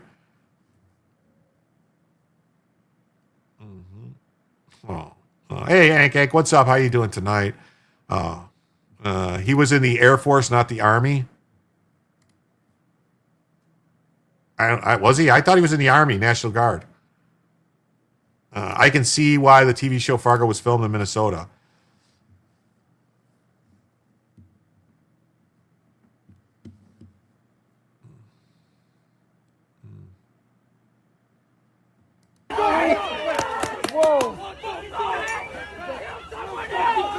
Kill someone else! Yeah, this was posted by whatever. Emergency alert, this is an all hands on deck. A legal observer was shot and killed by ICE. We need everybody out in the streets of South Minneapolis right now to drive ICE out of our city. So that's an insurrection, to drive federal agents out of your city. That's what they're calling for in Minnesota. This is what the Insurrection Act is for. Trump continues to delay invoking the Insurrection Act. He needs to get on it. A rioter has been shot and killed after trying to run over law enforcement in Minnesota, according to DHS's Tricia McLaughlin. The incident happened while ICE officers were conducting raids. One of these violent rioters weaponized their vehicle, attempting to kill them, and an act of domestic terrorism. No, I didn't mute you. I'm just not going to keep engaging with you if you want to just keep going through the same thing over and over again. All right? Going there, you're the only snowflake here, dude, so have a good day. An ICE officer fearing for his life, the lives of his fellow officers, the safety fired defensive shots. The alleged perpetrator was hit and deceased. There is a direct consequence of the constant attacks and demonization of our officers by sanctuary politicians who fuel and encourage rampant assaults on our law enforcement. Yeah, we saw this as same. Oh, this is a longer video, so let's see. Get back! Get back up! Get back up! Get back! Get back up! Get back up! Let go! Whoa! Kill someone else! Go for it! Kill someone else! One person today.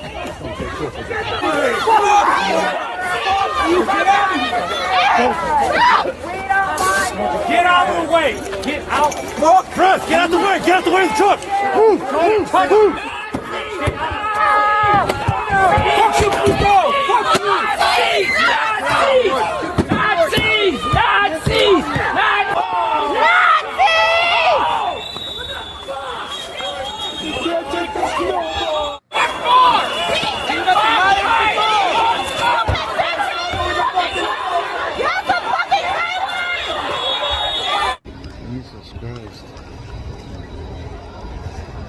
Flying by me, so I'm like, something's happening over here. So.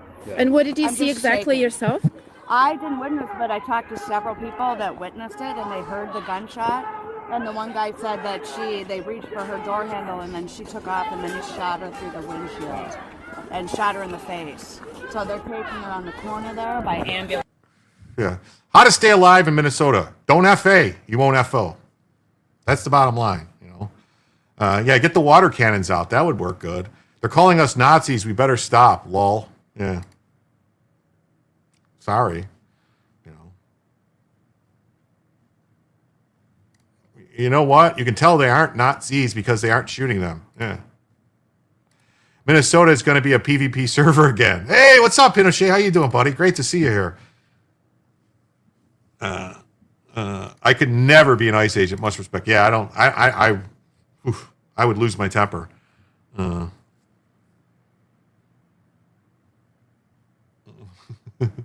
Water cannons would have been hilarious, especially it would have been. The Nazis would have just shot them all. Yeah, they would have.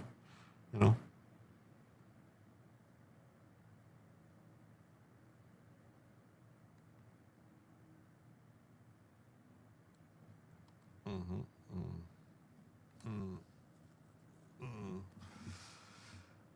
Didn't the lefty loonies delay EMS from getting a scene? Yeah, they blocked it. They had to do stuff. They were fighting the other cops and everything. Yeah, Gilly says, why folks don't get it is beyond me. I don't know. It's Tim Walt's fault for encouraging these actions. Really surprised that used liquid oxygen and then a hammer. Yeah, it's crazy, right? Ice water cannons.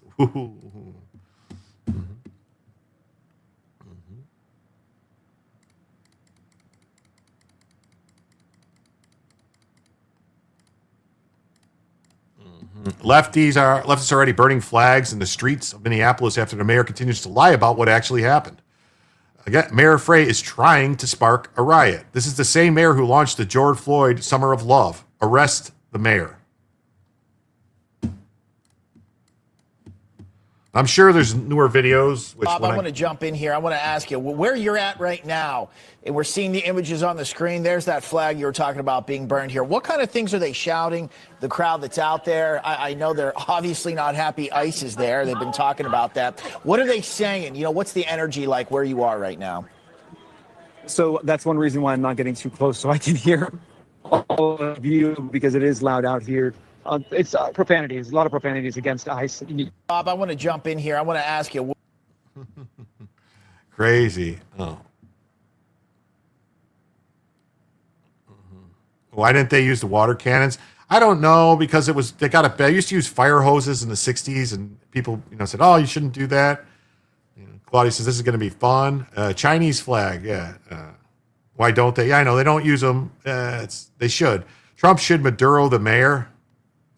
No, they just go in and arrest them. I wonder how many Antifa will be there. They're going to show up. How dare they burn the American flag? It's made from old plastic water bottles. Yep, they're burning the flag. Yeah.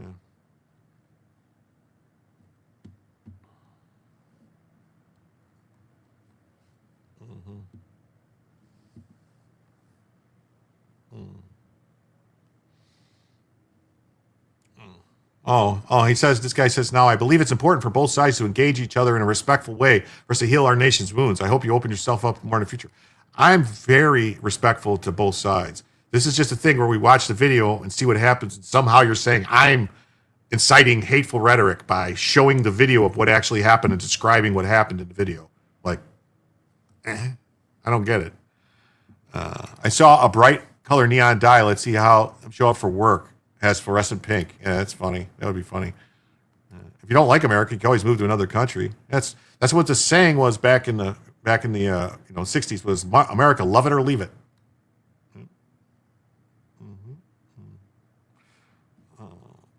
You are celebrating this woman getting killed and calls and calling effort. I'm not celebrating anything. You're justifying a loss of life. It's a justified shooting. It is justified. It was justified. That's all you can say about it.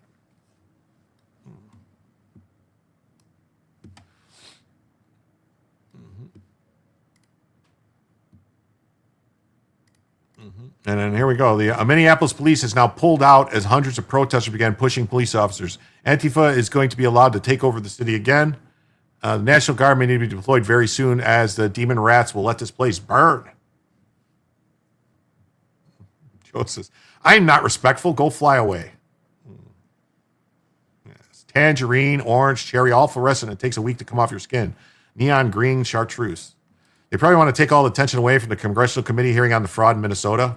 I watched part of it today. There's over 1,000 whistleblowers. Black, yeah.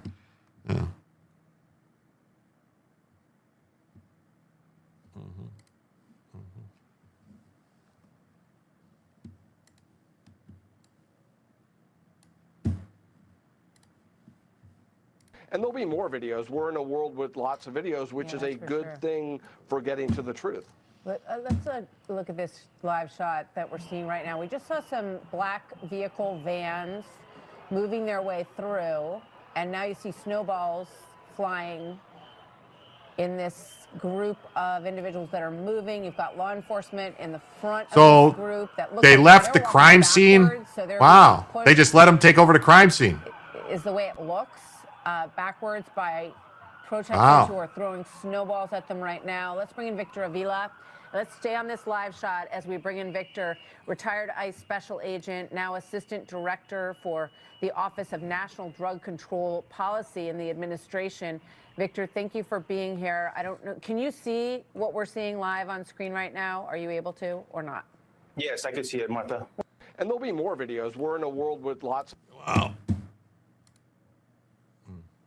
Here's CNN's coverage. Says a large crowd gathered in Minneapolis following the shooting of a woman less than a mile from where George Floyd was killed. A woman is dead in Minneapolis after shooting involving immigration officers. A statement from the Department of Homeland Security said violent rioters weaponized a vehicle in an attempt to run over officers.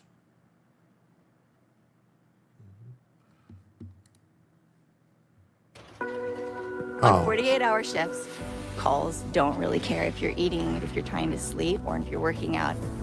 before AG1, I was having some trouble maintaining consistency. My energy was low. Seriously?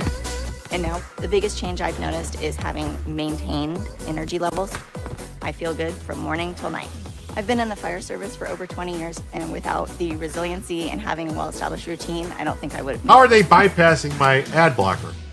Let me give you a look here at what you're seeing on the ground. You're seeing a lot of people chanting, a lot of people directing their frustration at the Minneapolis Police Department. I've spoken with several people on the ground here who have really different perspectives on what the role of Minneapolis police. Yeah, it sure looks is like in it, this Scott. They scared him Just away. To set this in context, and everyone I've spoken to has brought this up. We are 4 blocks from where George Floyd was killed. This city erupted after that happened, and what I've heard people say in the crowd here is, if you thought that was bad, this is going to be worse. People are very, very angry. A lot of that anger directed at the Minneapolis Police Department. Some people I spoke with said that they feel like in this moment, Minneapolis police is protecting ICE, the agency that shot that civilian. We are working to learn more about this woman. We have spoken with someone who says that she knows her, so we're trying to gather more information on who she was. But I think what people here are stressing is that these are people. This is something that they didn't ask for. This ramped up immigration effort, as we've been talking about for 2 days now, is the result of the Trump administration really fixating on the state of Minnesota. 2,000 agents spread throughout the Twin Cities, and up until today, up until this moment, we didn't see much flare up between those federal agents and the public. That has changed right now. As you can see, it is getting very noisy. Again, they're screaming and chanting at the Minneapolis Police Department. Earlier today, we saw federal law enforcement on scene. It was Customs and Border Patrol. It was the U.S. Marshals. A few minutes ago, I saw FBI, who would do, quite often does the investigating of these shootings when there are other federal agencies involved. So we've reached out to them to find out more information about their investigation, if they are doing one, and just confirming that is what will happen here. Boris and Brianna, I'll leave you with this. Again, George Floyd is not in the rearview mirror, and this is this. Why is he bringing up George Floyd? Why? Why bringing up George Floyd? I don't get it. And I got to acknowledge this. We got to do this real quick. We had a couple of rants that I didn't catch, so we're going to go through them right now. We had Peanut Shades Helicopter Tour says, Jim, you made and lost friends in shorter time. Be honest. Well, usually in the same day. But thank you for the $2 or $1. And then there was another one for $2. Says the Democrats are preparing to kick off a civil war before they allow any further inquiry into any claims of fraud in any states. That's true. Wow. With that, folks, that puts us now $3 closer. We are now $87 away from the first additional hour of the show and $37 away from Bellavision.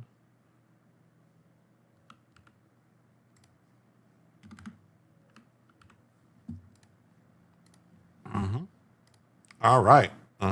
And let's see, which browser and ad blocker? I'm using Brave browser and our ad blocker. It's not supposed to show any ads like that. That's what I don't understand. So there's a problem. And then intentionally, a handful. They didn't ask for this in their communities. Well, this is the last time I'm going to acknowledge you because you're clearly here to troll me.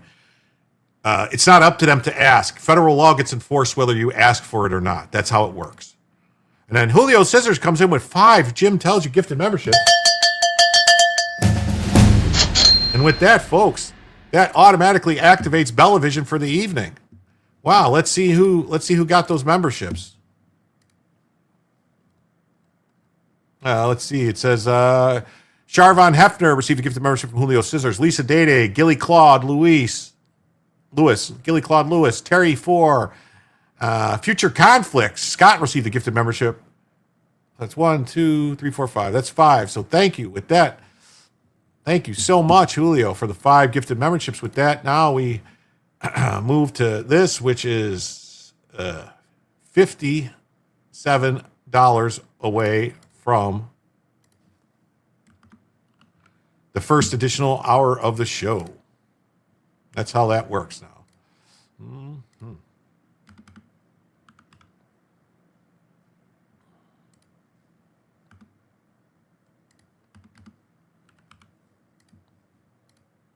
Nope.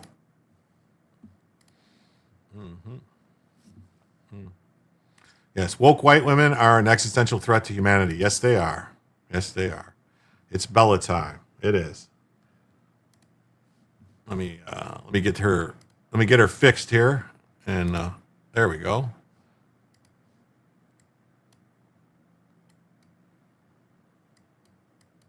And there she is, just sleeping away.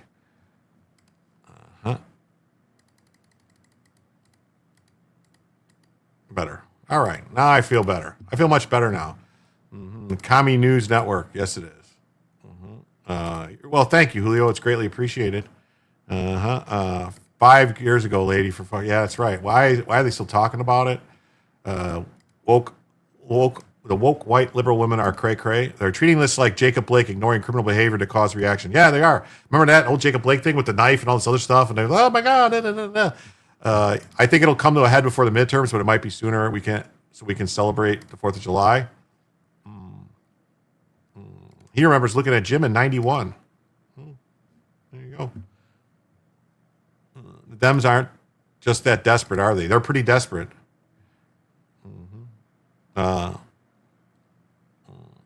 It should be illegal to instigate riots by leaving out pertinent information in news broadcasts. If it was, CNN is a cable news network, so they're not governed by the FCC or anything like that, so you can't really, nothing really they can do. I asked for this. I voted for Trump, is what Captain says.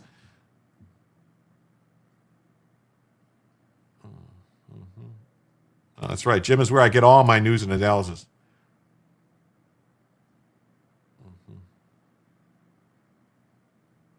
Yeah, check out Julio's band's new EP. It's where is that? Right here on YouTube. I don't know if you want me to play it here. Can I move the QR code again? You know what? I guess I could take it down. It's not like I don't think it really does anything, that QR code. I'll just rotate and switch between Cash App and PayPal every couple minutes in the corner.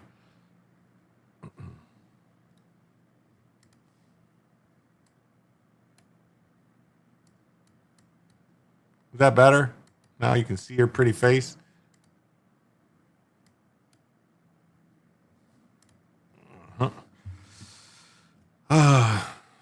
What Chick Mike says, St. Floyd wasn't killed, he OD'd. I want to thank the person who gifted me the membership. I was not in the chat at the time. ICE needs to clean the city. That's what I voted for. I never get a free membership, but I don't stand in front of cars. Well.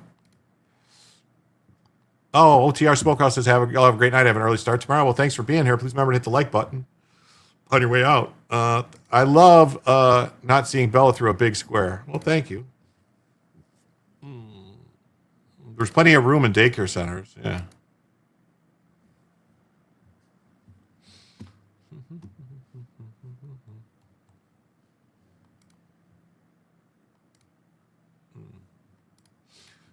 Tim Walz issues warning order to Minnesota National Guard after the fatal ICE shooting.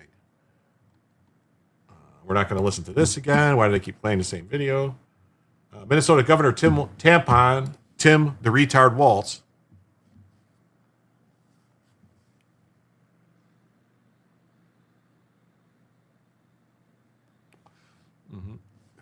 issued a warning order to prepare the Minnesota National Guard after a woman was fatally shot by an Immigration and Customs Enforcement officer in Minneapolis on Wednesday. Scotty says, by the way, I agree with Lenny Liu. The two-party system is designed to pit us against each other and distract from the real power and money grabs. So, yeah, the power and money grabs is the people in the government. Oh, I got to call him a retard. That's the kind of rhetoric you're talking about? Well, he is a retard. And I don't mean he has a mental disability. I mean he's a retard. There's a difference. Frey's new name is Prison Bitch. Could be. Donald Trump and his administration may not care much about Minnesota. That's been pretty evident, but we love the state, Walz said. We won't let them tear us apart. They care about Minnesota and Minnesota tax dollars. That's why they're there trying to stop all the theft of Minnesota tax dollars that you've been stealing with your people. You got caught, too. There was a whole investigation about it, and you got caught fabricating evidence to try and cover it up. Like, if you're not involved in the stealing of the money, why would you be covering it up? Why would you be fabricating documents to cover it up? What's this? President Trump signed a presidential memorandum directing the withdrawal of the United States from 66 international orders. So he initiated Order 66? Does anyone know what that is? Order 66? His crap is so thick he's eating itself. Yeah, flaps. Tay Choosy, you changed your name. It's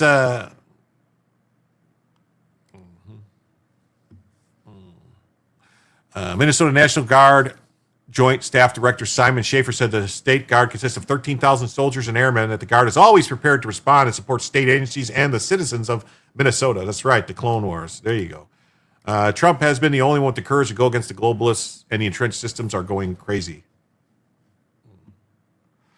Oh, Jesus, dude, you're starting to really annoy me now. Your censorship is clearly designed to satisfy for narrative.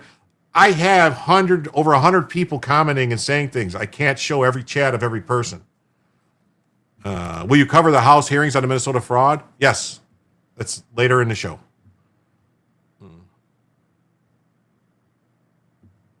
To know him is to love him. That's right. And in response to the governor's warning order, Schaefer said the agency has begun preparations in the event the guard is activated, including equipment checks and notifying service members. To Minnesotans on the National Guard, they're to protect you and protect your constitutional rights. These are our neighbors, and they don't wear masks. They don't bust in from somewhere else. They're not here to cause hassles to you or what we saw today. I mean,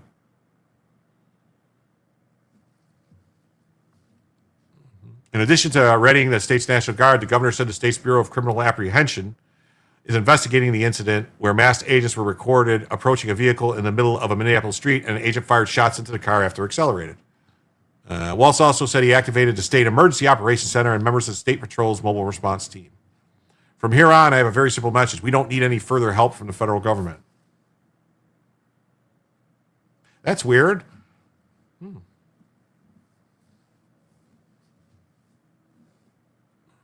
To Donald Trump and Kristi Noem, you've done enough. The governor called on Americans to come together to confront the Trump administration.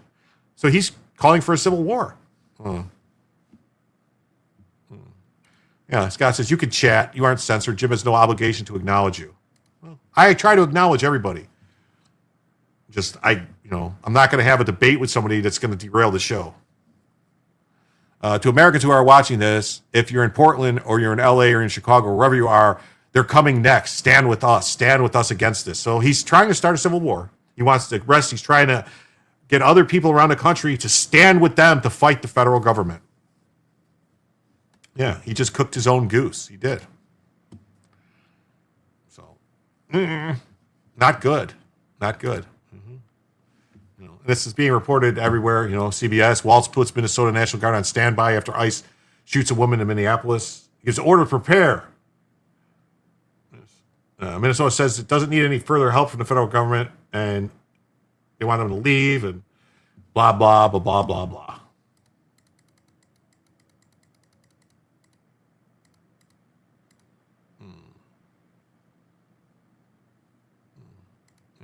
Same thing from ABC. Minnesota governor says he's preparing National Guard.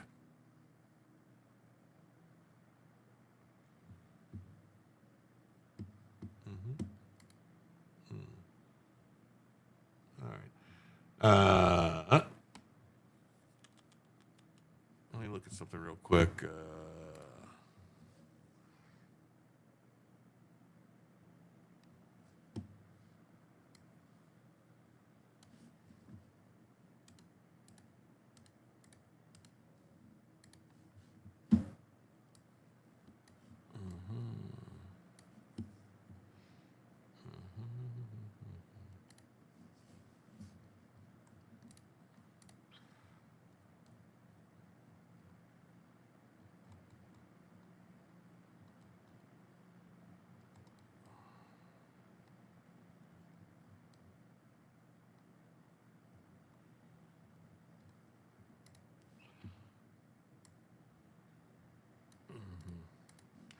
So a judge just ordered the leader of the $250 million Somali welfare fraud scandal, Amy Brock, to forfeit her Porsche and other luxury goods. The Post reports federal judge's December 30th order for Amy Brock, founder of Minnesota's Feeding Our Future nonprofit, to forfeit a 2013 Porsche, $3.7 million in bank accounts, and luxury items as part of restitution in the $250 million COVID-19 child edition fraud scheme. And notice how none of these articles mentioned the war with the government statement. Big oopsie. Yeah.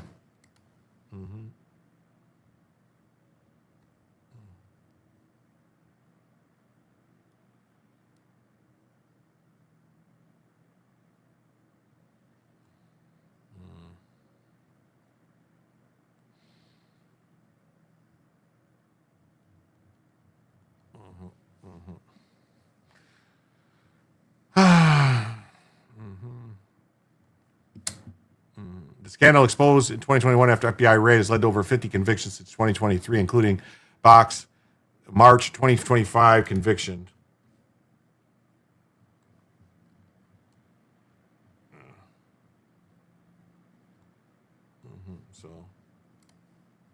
Oh. Damn it. I have him. I'm looking for him. Oh, here's the...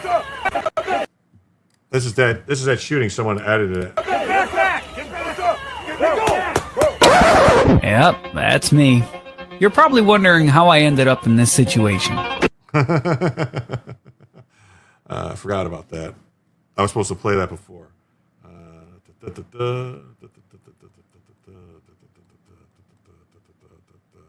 So this is them marching through the streets in Minneapolis, threatening to go after Nick Shirley and these other people for exposing the fraud. You know what I'm thinking of doing with my media, guys? All the right-wing propaganda is harassing the fuck out of them. I'm talking tracking where they're at and then just literally following them with a feed. They can't fight, so they'll have security, but that's fine. Security will have to earn their paycheck that day. Oh, he's threatening to do violence on people. I think we should just, any of these right-wing, like Nick Shirley's, we have to follow them around. Cam Higbee, Nick Shirley, fucking the whole Antifa roundtable journalist bullshit. All of them. Oh. Good that he's announcing his intentions. They need to not be able to move without the entire country. Oh, so in which people... They need to not be able to move, so he's announcing his intentions to kidnap them? To unlawfully imprison them? Because if you deny somebody the ability to move, that's called kidnapping and unlawful imprisonment. It's a crime. Just saying. People are against Trump know where they're at.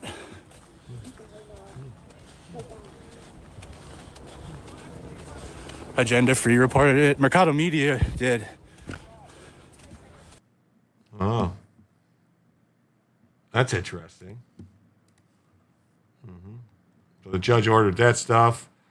Well, you know what? Since that guy was talking about Ashley Babbitt, we'll talk about this real quick. It says 2 women were murdered by affirmative action cops that day. Ashley Babbitt was shot dead by an incompetent cop daycare scam artist. Did you know that this guy, Michael Bird, the guy that was involved with Ashley Babbitt, he owns one of these bogus daycare centers getting money from the government? What do you know?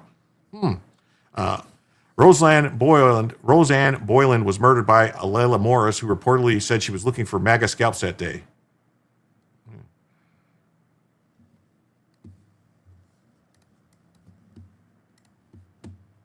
Sure. Thank you. Carolyn, yesterday was the 5-year anniversary of January 6th.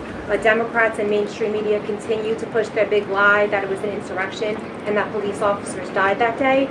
The reality is that 4 Trump supporters died on January 6th and 2 women were killed by January 6th police. Everybody knows Ashley Babbitt was shot in cold blood by Capitol Police Officer Michael Bird, but there was another woman, her name was Roseanne Boyland from Georgia, and she was pepperballed, gassed, and ultimately brutally beaten with a stick by January 6th police officer Layla Morris. The Biden administration and mainstream media lied and told Americans Roseanne Boyland died of a drug overdose on Capitol steps. Her family is now asking for an investigation. Is the administration aware of the circumstances of her death, and will there be an investigation finally?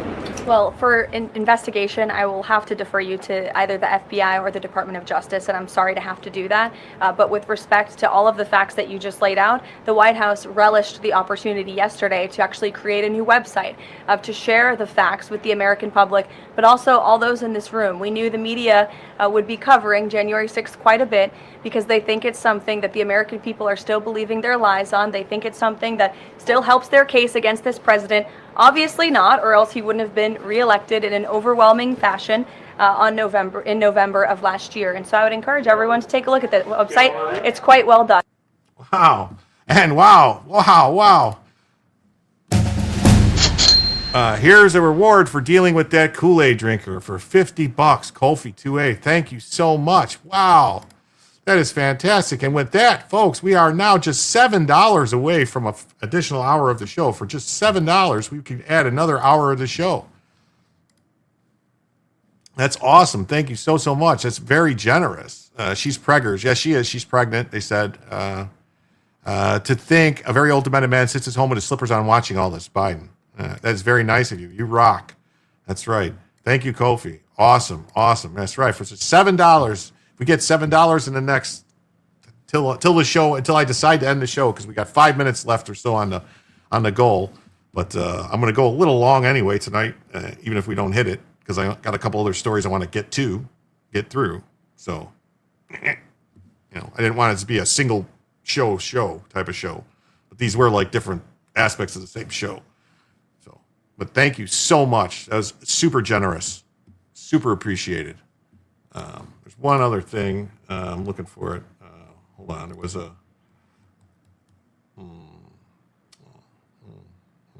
There's this story, but I don't want to get.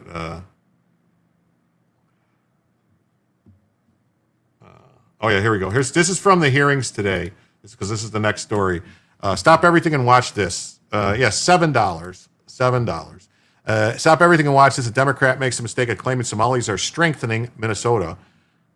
Representative Brandon Gill goes off brutally exposing the taxpayer drain they are. Do you know how many Somalis in Minnesota are on food stamps? 54%. Do you know how many percentage of Somali head of households are on Medicaid? 73%. Yes, the hearings. We're going to do the hearings, and then I do have something else I'd like to cover, but I don't know if we'll make it. After 10 years of being in the United States, what percent of Somali immigrants continue on welfare? 78%. And then Snarf. Snarf comes in with 10. Thank you. Tactical assessment. Red Chinese victory. Impossible. America will never fall to communist invasion. Communism is the very definition of failure.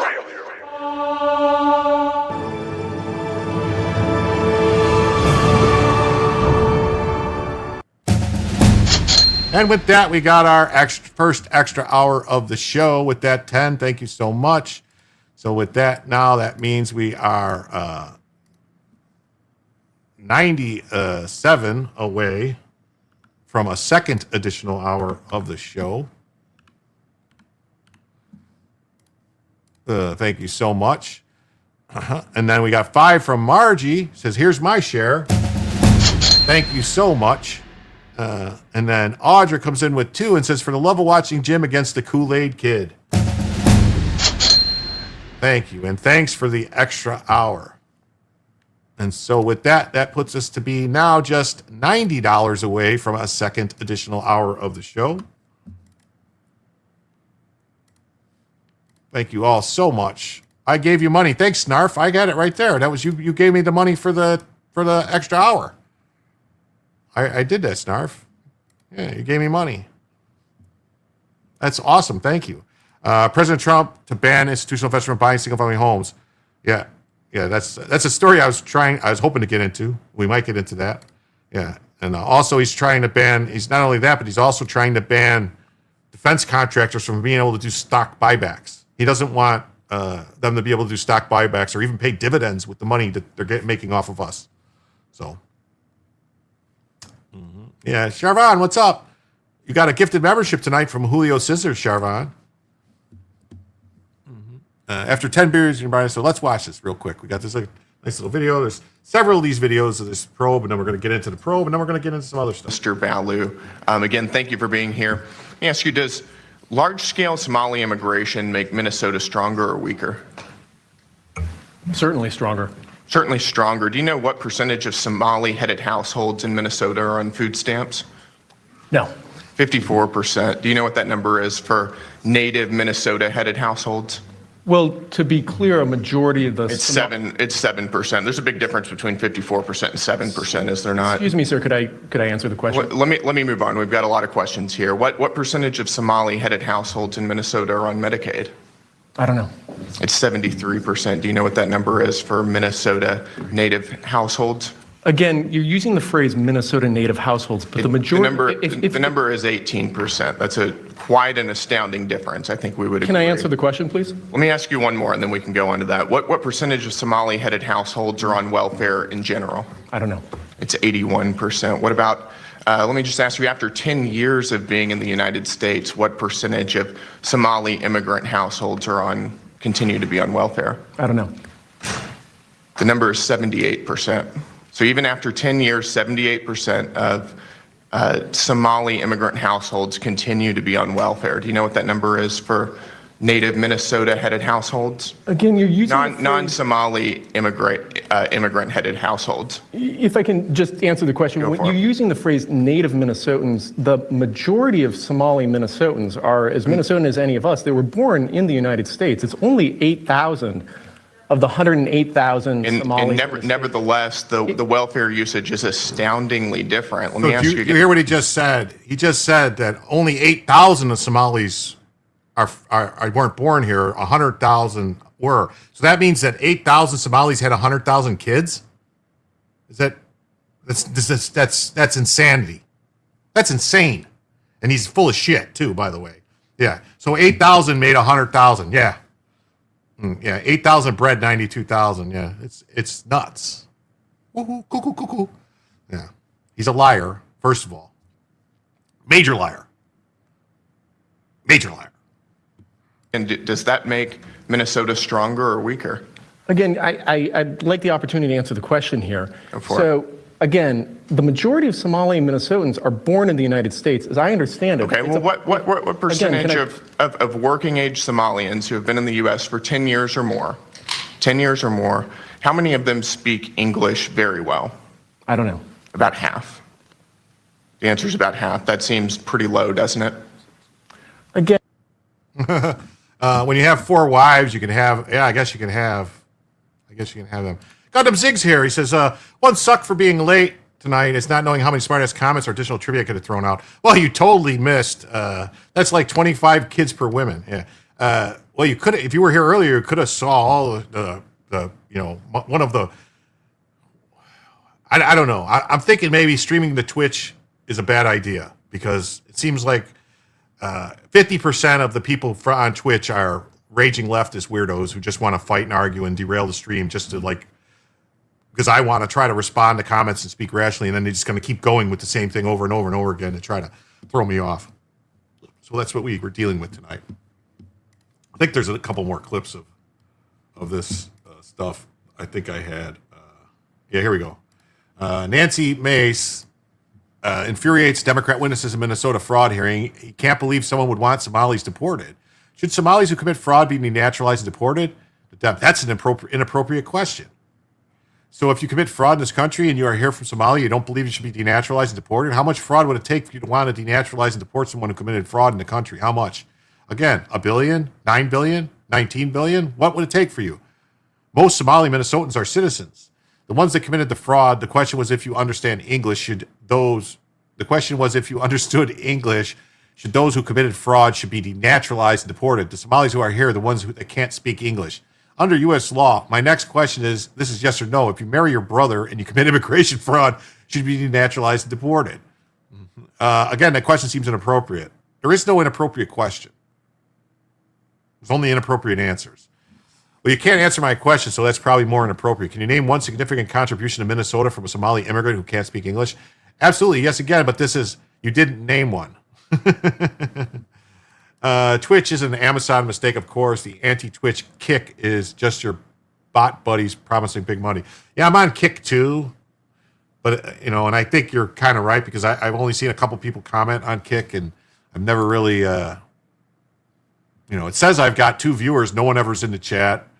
It says I've got 30 followers and a sub, but I've never seen anybody in there. So I don't know. So let's see. I don't know. I don't know why, but I have to say, I like this look on Nancy Mace. I don't know why. I don't know. That's all I'll say. Question is, should Somalians who committed fraud be denaturalized and deported, Mr. Bayou? Again, Yes I'm not or sure no? that's an appropriate question because the majority of Somali So if you Minnesotans commit are fraud in citizens. this country and you are here from Somalia, you don't believe they should be denaturalized and deported. How Again, much most- fraud would it take for you to want to denaturalize and deport someone who committed fraud in this country? How much? Again, A Ms. billion? Mace, 9 billion? 19 billion? What would it take for you? most Somali Minnesotans are Hmm. citizens. Right. And the ones that committed fraud, the question was, if you understand English, should be those who committed fraud, should they be denaturalized and deported? The Somalians who are here, the ones that can't speak English. Yeah, so under U.S. law. Okay, the my next basis- question for Excuse me, you Can I please finish the is, question? no, you can't because you're not answering the question. My next question is, this is yes or no. If you marry your brother and you commit immigration fraud, should you be denaturalized and deported? If you Again, commit immigration fraud, yes or no? Again, that question seems really inappropriate. And if I can get Well, you back to your can't question. answer my question, so that's probably more inappropriate. Can you name one significant contribution to Minnesota from a Somali immigrant who can't speak English?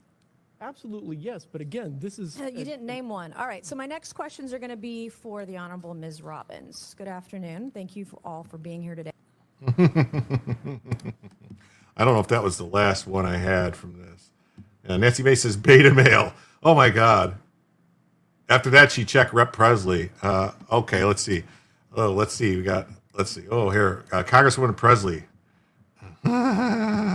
Oh, we got I try to remember what her, Magneto or Professor X Xavier. No, baby, you're not. No, baby, you're not. You are not in order. You're out of order. Goodbye. You're done. All right. Mr. Chairman, is my Chair 5 recognizes minutes. Ms. Mace, and Are we we're- good here? You Mr. got it. Chairman, thank you. You are hypocrites. So again, I will take your Thanks for refusal demonstrating my opening Mr. statement. Chairman, Reclaiming order, my decorum. time. She's off the Reclaiming rails. my time. I'm not off the rails, please. You are Enough totally with your off the tropes. rails. Nancy, Order. enough with your tropes. Give me Order. my time back. Order, Mr. Chairman. If Republicans were serious about Order. reclaiming Order. the Time legislature, expired. me. You President, time expired. Reclaiming Overtime. my You time. have no time left. You're Don't get to overtime. accuse me of things at this Time's change. overtime. You're out of Order. time. Reclaiming my You're out of time. time. There's no You're time out of left. time. We're done here. You're We're out of done. touch in, out of time. At least Mr. 10 Chair, she's out of time. Time's expired. Out of order and out of Presley, time. Ms. Presley, you've You all already are very secured your unserious. MSNBC spot tonight. I'm not Now, your time's I'm required. looking for Chair accountability, recognizes Ms. and you Mace want to from You're run gonna be from the South so Carolina. good on hypocrisy MSNBC. Chair of your recognizes king Ms. Mace. and this administration. Thank you, Mr. Chair Chairman. recognizes Ms. And Mace. Mr. Chairman, I agree. She's going to be a great host on MSNBC. This is my I time. wouldn't want to jump I in front of reclaim Ms. my Mace if I time. were you, Ms. I Presley. reclaim my time. This is my time. I wouldn't want to interrupt Ms. Mace. It's her time. Chair recognizes Ms. Oh. Mr. Chair, You're out of order. she did not get all of her time. Mr. Chairman, She wants to still out of insult us for order. 10 more seconds. What do Your we have time to has do to expired. get this Chair- woman in order? Her time has expired. Chair recognizes You're Ms. going to be Mace. great on TV. You're really good.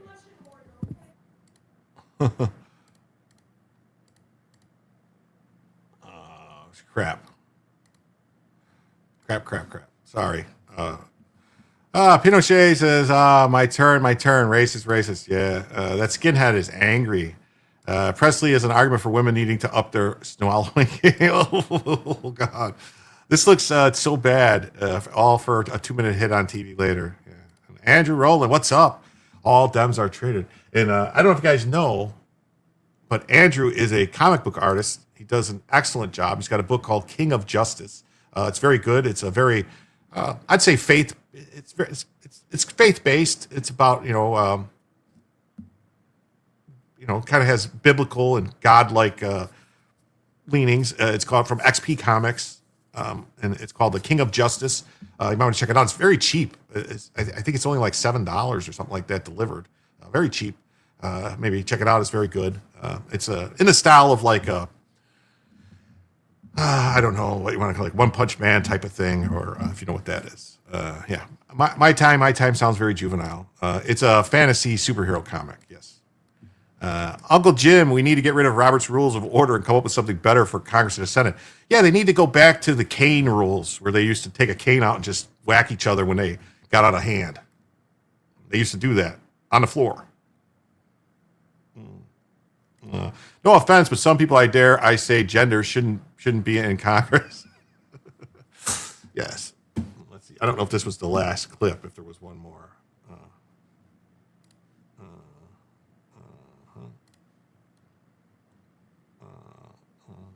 Oh, here we go. This happened too today, which is kind of interrelated. And the king happens to look like you.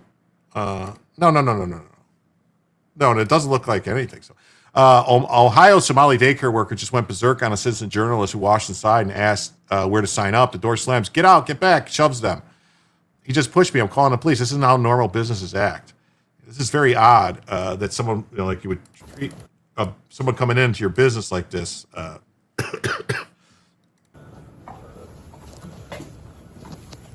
Get back! Get back! Get back! Don't touch me! Don't touch me! Get back! Don't touch me! Don't touch me! Get back! Get back! Get back! Holy shit, he just pushed me. I'm And- calling the police. Wait. Don't call the police. See that? Yeah. Oh, electroshock collar. They raise their voice to get zapped. That sounds good. Yeah, normal business. So, Yeah. What the heck? What just happened? He just freaking pushed me. I just walked in there and he just started pushing me and screaming, "Get back!" I'm calling the police. As you can see, folks, all we did was go in. We were going to ask some questions. And we were attacked here at Jubba Daycare, 614-269-7042, right here in Columbus. All we did was walk in the door. You saw the man come out. He grabbed a hold of Mehek, tried pushing her, and that's how fast things happen. That's how screwed up this place is right That's now. Mehek Cook? Is these people are all about being violent. We didn't do anything wrong. It's a business. It's right here. Jabba the Hutt, yes. They watched Star Wars, and they named their people. So there's that, this video, and... Okay, now this guy says they finally found the Somali Education Resource Center. The organization received $42 million. Could we throw a plastic child aggravated there and not go to jail?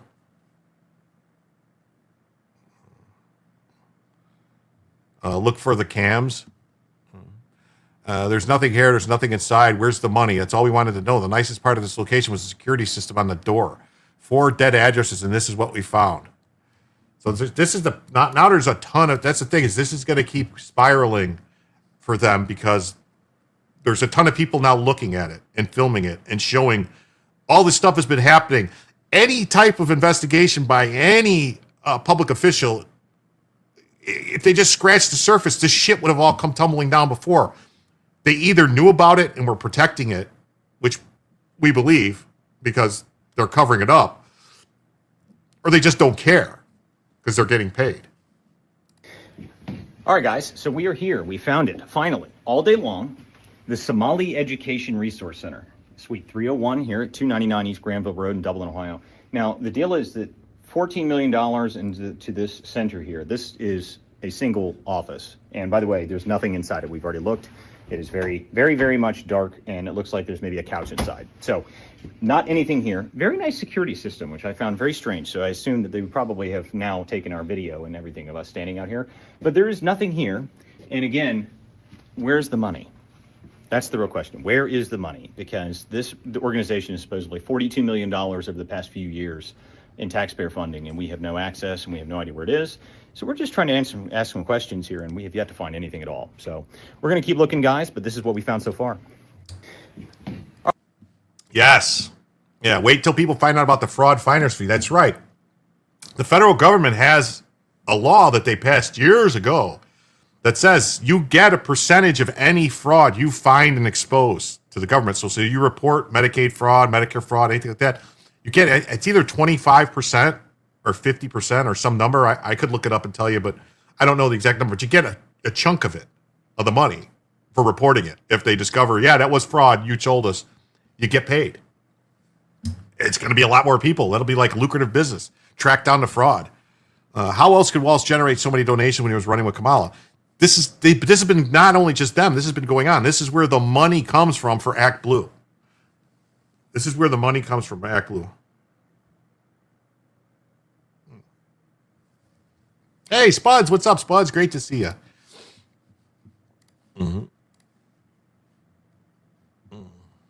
Check out this museum next. Tim Walz gave $4.5 million to the Somali Museum 5 months after its landlord pled guilty to one of the largest frauds in state history. The Somali Museum of Minnesota, founded in 2011 by Osman Ali, began as a modest cultural endeavor aimed at preserving Somali artifacts and heritage. For most of its history, it operated on a shoestring budget. Its highest annual revenue prior to the legislative windfalls of 2023 was a mere $373,000. Following the engagement of the Halden Advocacy and Law, the museum's financial trajectory shifted vertically. In 2023-24 legislative cycle, the museum secured 3 distinct direct appropriations totaling $4.5 million. For the pre-design, design, construction, and furnishing and equipping of a new facility, $3.9 million. A grant for the State Tourism Board. That's a 1,100% increase in revenue, driven entirely by state tax dollars rather than organic donor growth. This massive infusion of capital transformed the museum from a small community nonprofit into a major state grantee. What's his cut of the $18 billion going to be? A lot. The museum is currently housed in the basement of the Jigga Boom Center on Lake Street in Minneapolis. The Jigga Boom Center is owned by Liban Alshire and Kadar Adan. Laban Alshire was a central figure in the Feeding Our Future fraud. He claimed to be feeding 2,500 children a day, 7 days a week from his various sites. In reality, he was laundering millions. He was indicted in September 2022 and pled guilty in January 2023, admitting to defrauding the government of $2.4 million. Wow. This is the museum that they got.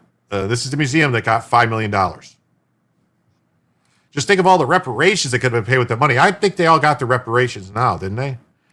What's an archaeological find from Somalia? Perhaps a Homo sapien head that looks like it belongs on aliens. Oh, Big Howard, you're making me laugh tonight. You're making me laugh. Wrong.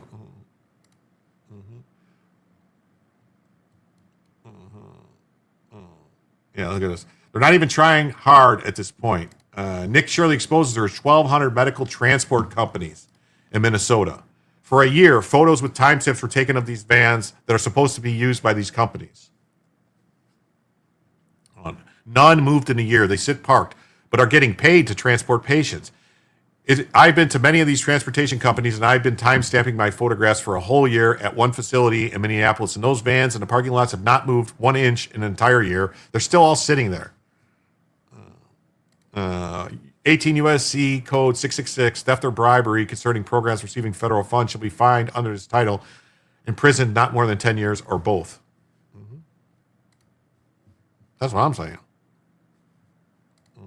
Somalian fans of Reese's Pieces. So when you think about it, if you have a transportation company, you have adult daycare centers, so they're working hand in hand together to say we're getting the services from the adult daycare centers and then transport them to appointments, and it's all fraud.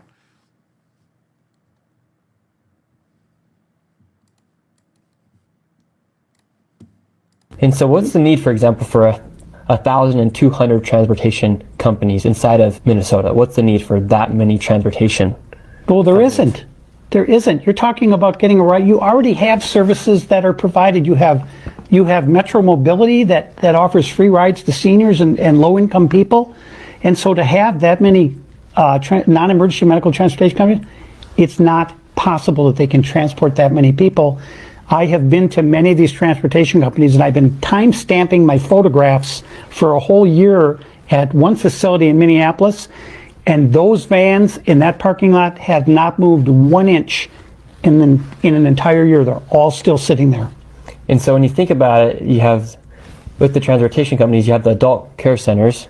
So are they working hand in hand together to then say, we're getting the services from them, the adult daycare centers, to then transport them to their appointments? So my feeling is this transportation deal. Wow. In the USA, we strive to have our IQs that our bowling scores match. In Somalia, after 18, they strive to have their age and their IQs match. First phrase, skinnies learn, phone home. We call them the skinnies. The fraud in Minnesota is mind-blowing. Just think about what it's like in California. Yeah, it's pretty bad. Yeah, he exposed to 1,200 Medicare records. They all getting paid. No one moved. All right. So that's those are the bookmarks that I have. I don't think there's I had put away. Well, this is something out of. We'll show this real quick, just because this is kind of this happened in St. Louis, Missouri. A group of Muslims attempt to force a Christian preaching on the public sidewalk to stop preaching. Luckily, the police were there and stepped in. They literally tried to force the preacher off the sidewalk. It says Islam is not compatible with Western civilization. Tim Walz replacing the Minnesota flag with the Somali flag already tells you what the demon rats want. Replacement of Americans with low IQ voting slaves. Yes, that's what they want. Let's see what happens here in old St. Louis, Missouri. Do not touch me! Get out of my face! We're allowed to do this in America, you wicked devil! Get out of my face! Come on, back up. You see, this is why you guys aren't compatible with America, because you don't like free speech. You see, God didn't send a pedophile to destroy the world. God sent his son Jesus to save it. Do not touch me! I don't know. I mean, he might have been a little abrasive. It doesn't, like, talking to him like that is not really what a preacher would do. I mean, I don't disagree with what he's saying, but it seems like maybe that was a little abrasive to say that stuff. Yeah, Tim Waltz, I've seen the video. Don't believe the propaganda machine. The state will ensure there is a full, fair, and expeditious investigation. Oh, yeah, you'll rig it just like you did that other one. These are other ones. So this is not the record scratch. All right. So here we go. Audit finds state workers mismanaged money and fabricated documents to cover their tracks. Islam is the new religion of Satan. Maybe it was a psyop. Maybe. I don't know. I wonder why they started with Minnesota and not California. That's a good question. To cause division, but at the same time, why that Muslim complaining? I don't know. Let's see here. All right. Unmute this. We'll go. So. Evening. Thanks for joining us tonight. I'm Julie Nelson. Within the last 3 hours, the legislative auditor exposed serious cracks in the Department of Health Services defense against fraud. The performance audit shows the Behavioral Health Administration sent millions of dollars out the door in grants without making proper checks into who was receiving them. And that is not even the most jaw-dropping finding. Lou Raguse has tonight's top story. Lou?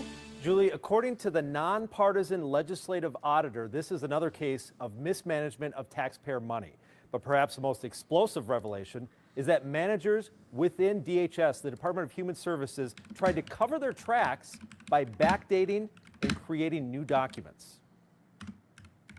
I do want to talk about what a serious issue this is and how it is, frankly, unacceptable. Another sobering report by the Office of the Legislative Auditor, this one concerning the Behavioral Health Administration within the Department of Human Services, which issues grants to providers treating mental health and drug and alcohol addiction, hundreds of millions of dollars each year. The audit found them issuing grants to applicants without a bidding process. So what we saw is that there was multiple entities that could have been eligible, and they chose not to provide a justification for why they were picking those. This report is quite stunning. One outrageous example, the auditors found a grantee that was paid $672,000 for 1 month of work without any info on what they do.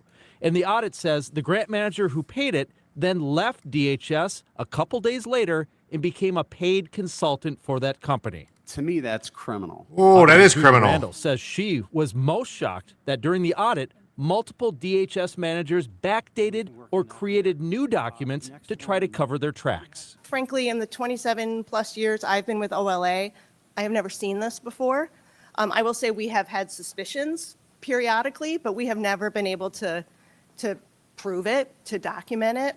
and we did in this case. And it's very troubling. Temporary DHS Commissioner Shireen Gandhi's response. I was shocked to hear this information in the exit conference, and it is absolutely unacceptable that any staff would provide anything other than accurate representation of the work done to an auditor.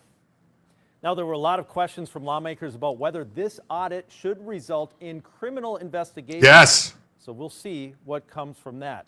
The Office of the Legislative Auditor provides recommendations both to the department and to lawmakers in case law changes are needed.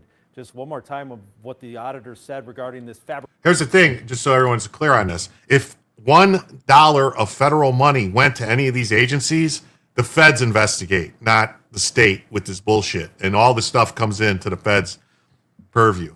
So I know Kash Patel said he had 200 or 300 FBI agents deployed investigating all this fraud. Like, start arresting the people that provided the documents, the fraudulent documents with, wire fraud, if they were transmitted by wire, mail fraud if they were sent by mail, all that good stuff.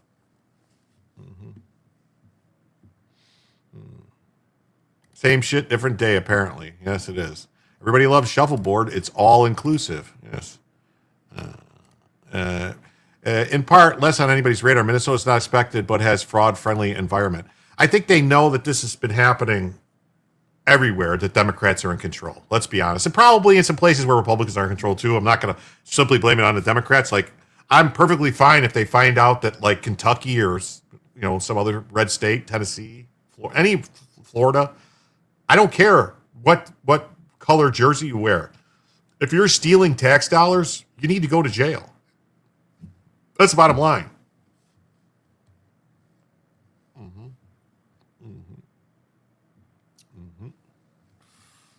Fabrication of documents. She called it a systemic problem within DHS. I mean, Lou, it just seems like every time you think it can't get worse, it does. I do think this is jaw-dropping.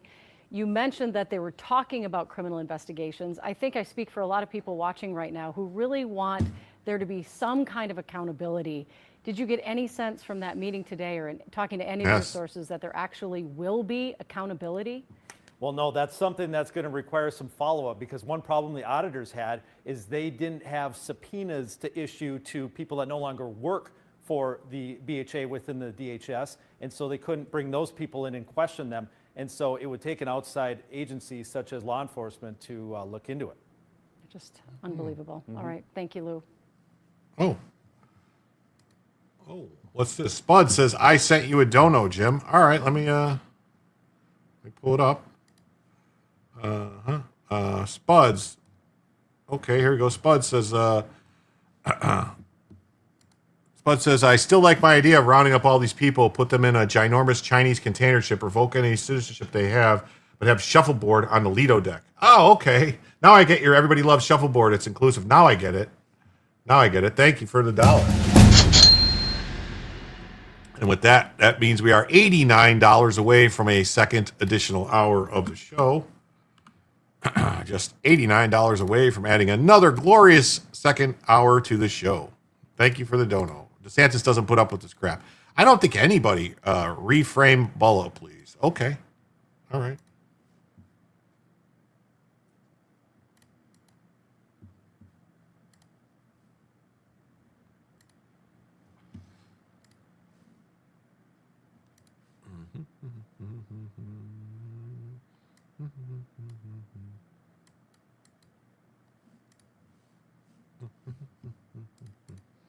All right. And we're going to get to this. Here's the story. Okay, I'll accept your cookies.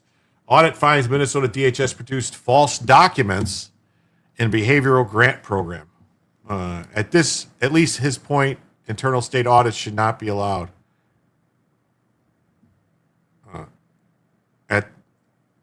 At this point, maybe I think that's what she just fits. Yeah, her belly looks full. Yeah, she's full. The grantee could not provide us detailed invoices for a program participant data to support a payment of $600,000 for a single month of work. Wow. Audit blast state for grant oversight. The Office of Legislative Auditor found massive problems with the lack of oversight concerning the Department of Human Services Behavioral Health Administration grant program. I think this might be the autism stuff. The grants provided preventment, treatment, and recovery service for individuals with mental health conditions or substance use disorders. These programs include problems include failing to use competitive bidding process, producing false documents. Producing false documents seems like it should land you in prison. By the way, I don't know why every time I chat it says I'm not subscribed. Annoying. It shouldn't do that. I mean, I see your chat. We know you are. It shouldn't say that. I don't know. There's something going on with YouTube. That's nothing I can really do about it. I mean, if I shut off subscribers only, then we're going to have a bunch of the bots and stuff in here pestering us and doing things. And I don't think any of us really want that, do we?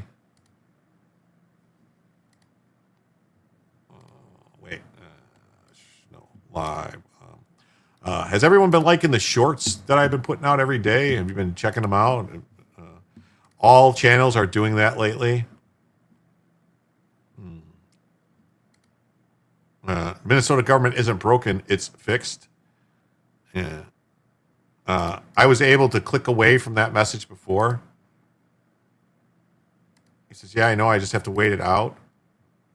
Maybe YouTube has subcontract with Somalians. I mean, I can lower it from 5 minutes to 1 minute, but I mean, I can change it, or 2 minutes or something like that. I just don't know why. It should know you're subscribed. I mean, you're a subscriber, especially it was saying it to people that were members too. I don't know why that's happening. Producing false documents, lacking authority to administer grants, and backdating documents to meet requirements. Well, that would be providing fraudulent documents. Backdating is fraudulent documents. Yeah, that's clever. Not broken. It's fixed. Yeah. The Behavioral Health Administration used single source grants when they were not justified and did not always sufficiently document its reasons for using the grants. A legislative author told Minnesota lawmakers that she's never seen a systemic effort like this in her 3 decades with the office. If you leave the chat open, it should only happen once. You get the warning too? I mean, there is a warning in the chat when you come in. It just says it's subscribers only, but that's just a notification. It shouldn't affect you. If it's telling you have to wait, that shouldn't be doing that. The office found too many instances of what appeared to be an attempt to fabricate documentation that didn't previously exist. The office investigated the period from July 1st to December 2022 to December 31st, 2024.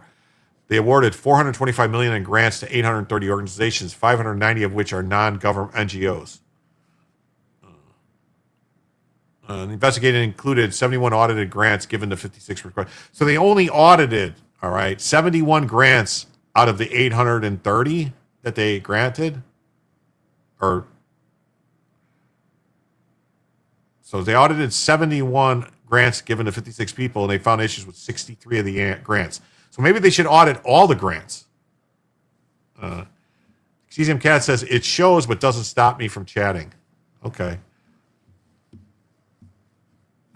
That's how it's supposed to. It's supposed to tell everyone who's there that it is subscriber only, but it shouldn't stop you from chatting.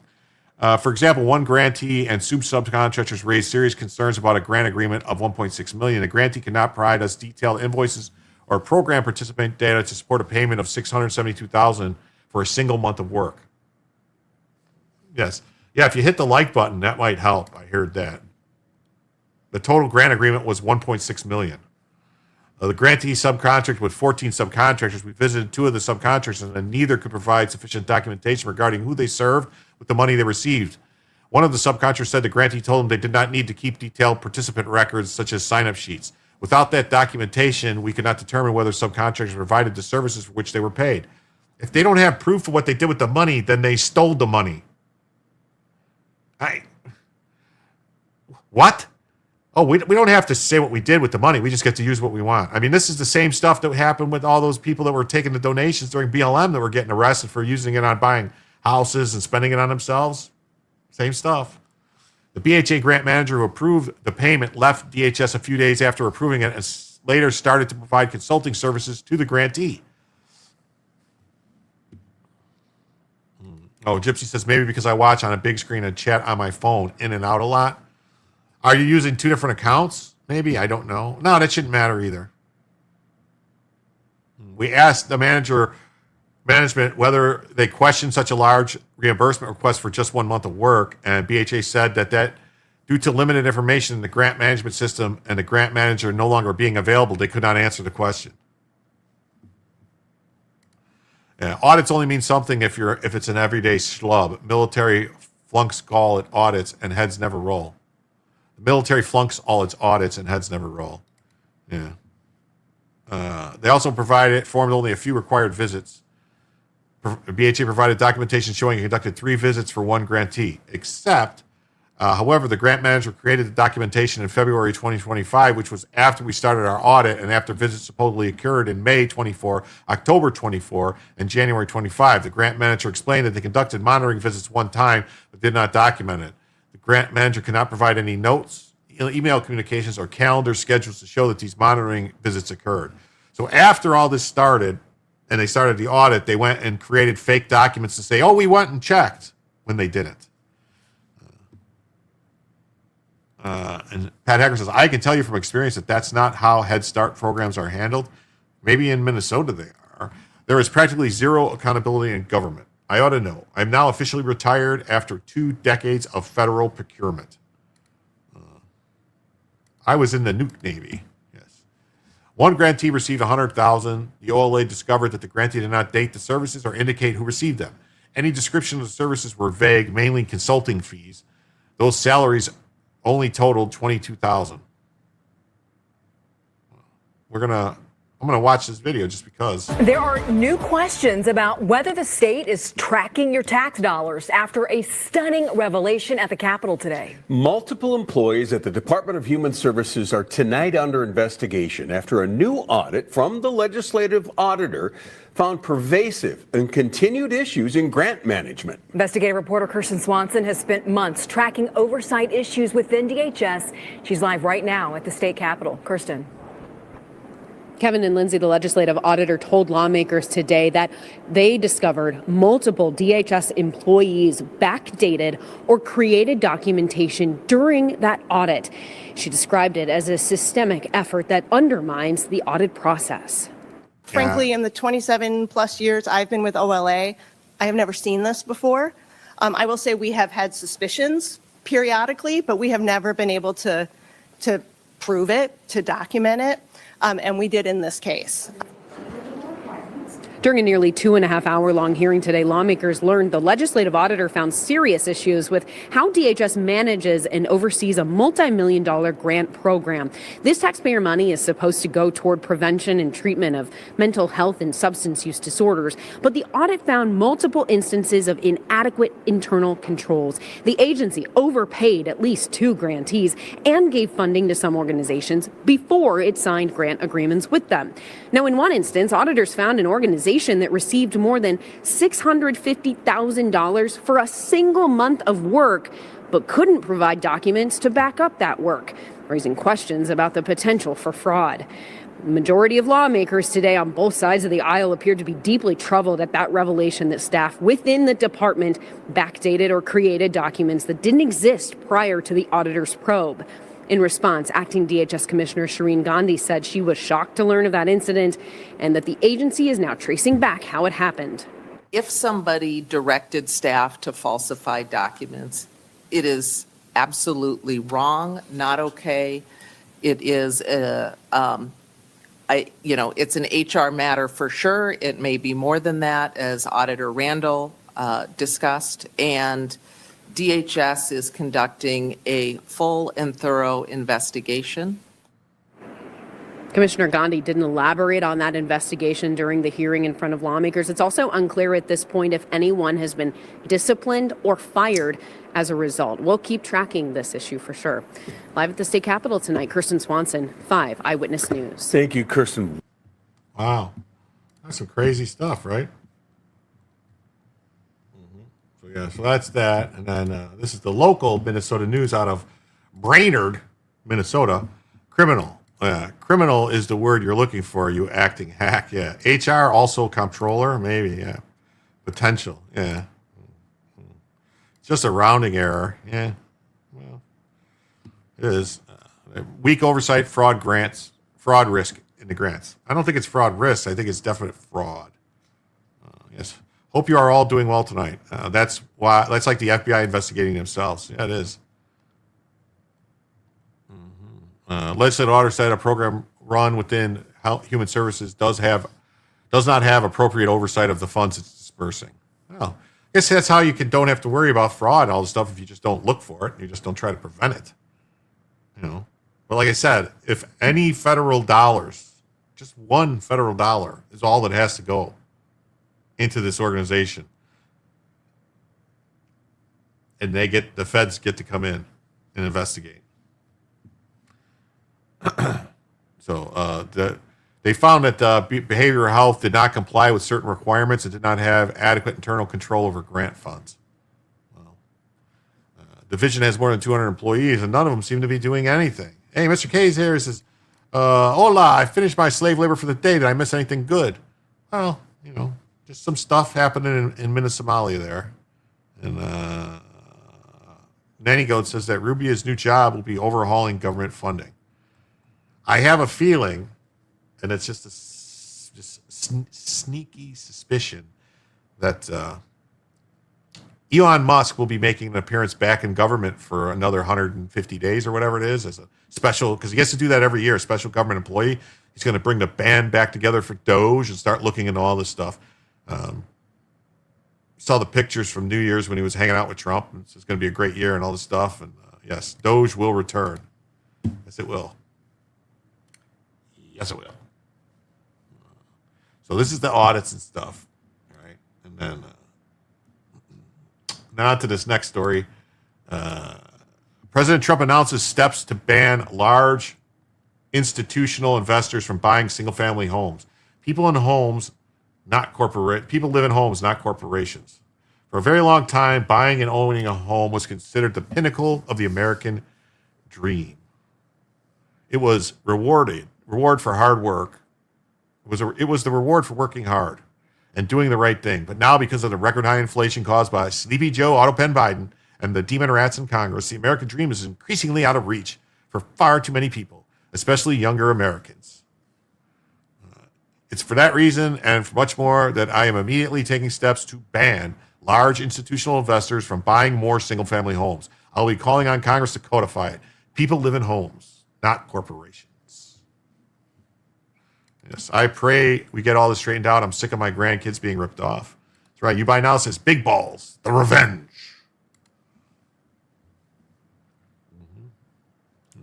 Yeah, I'm falling in love with this man. This will help so much. Huge number of single-family homes are now owned by private equity.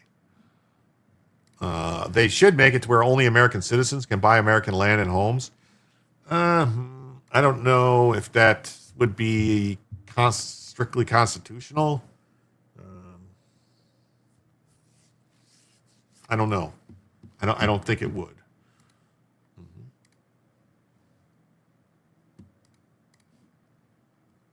Trump to ban large institutional investors from buying up single-family homes.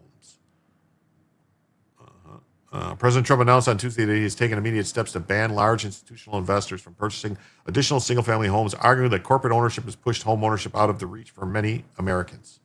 In a post shared Tuesday afternoon, Trump said buying and owning a home was long considered a pinnacle of the American dream. Trump said he would move to prohibit large institutional investors from buying more single-family homes and urged Congress to codify the policy into law.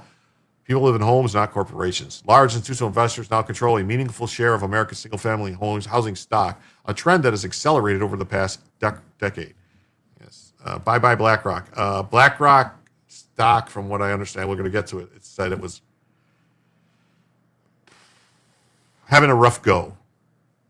Research compiled from Zillow, Redfin, CoreLogic, and the American Enterprise Institute shows that institutional investors own roughly 3 to 4% of all U.S. single-family homes, translating to more than 500,000 houses. This would limit some of the investment Trump is promoting with foreign manufacturing. Yeah. Illinois passed a law not to build single-family homes anymore. Probably. G. Sharkman says, I'm off Bella duty. Oh, you're leaving for the night? He's going to put a spotlight on BlackRock, Vanguard, and State Street. I hope so.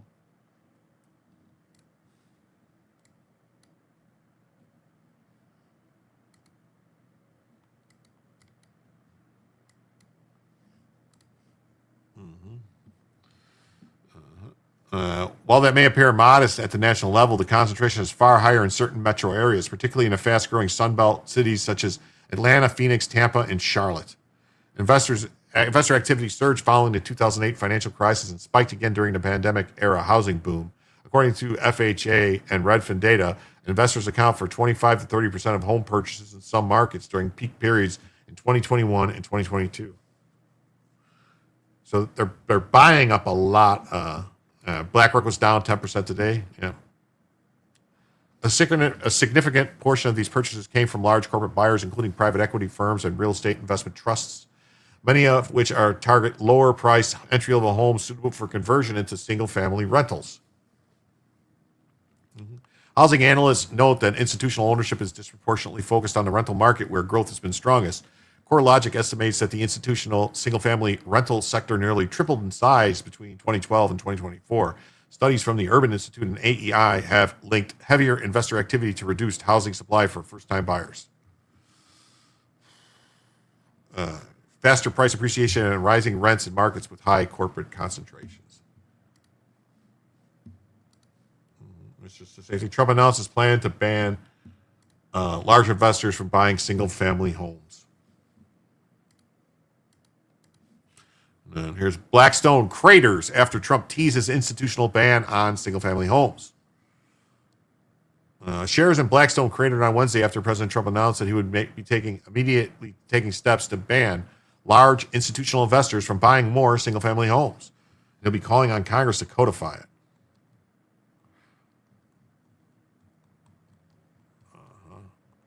Trump said he would discuss the topic along with other cost of living initiatives during a speech at the World Economic Forum in Davos later this month. Illinois wants only multifamily homes built. Well, current stock price as of January 7th closing price $1,075. U.S. daily change 37.19, down 3.4%. So it must have made a comeback then.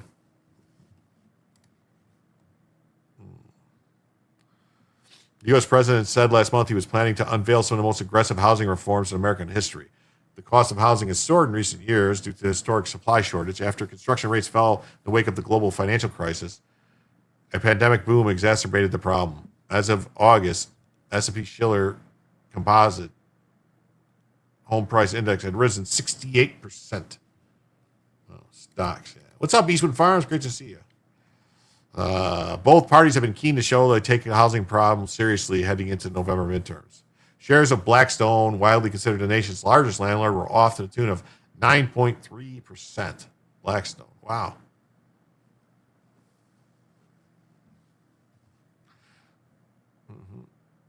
Oh, look at,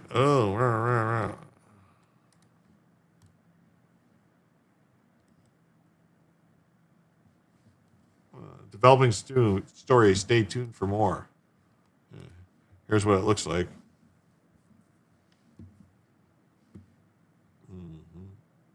It's almost 8%. Blackstone is down. I think if I'm not mistaken, though,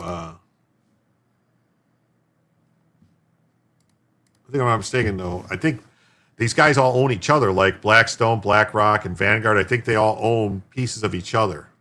Like, they're all interconnected. It's like the first one was BlackRock, yeah, and this is Blackstone.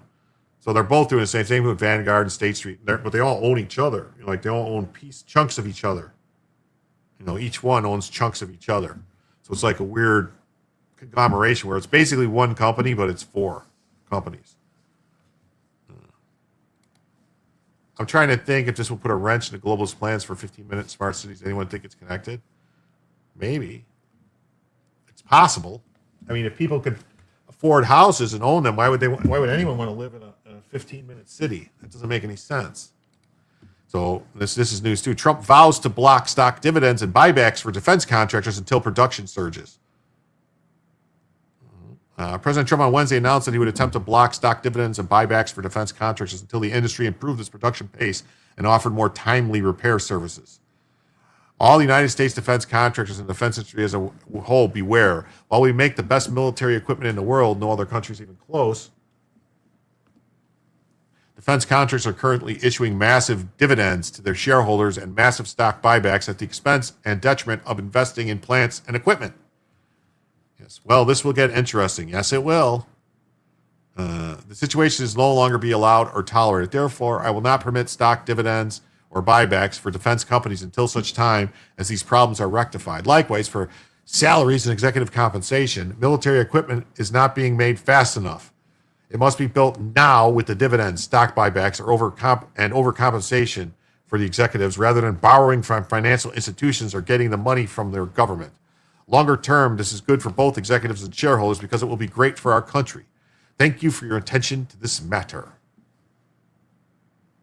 Make America Great Again. Trump also suggested capping executive pay at $5 million annually until the companies address his concerns.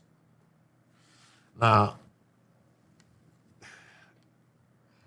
I like it, but I don't like it because this is like your price controls type of thing where the government's setting salaries and stuff. New lawsuits incoming low. Yeah, this is going to be funny that the left is going to be suing over executive pay packages, saying that Trump is trying to stop the executives from making so much money.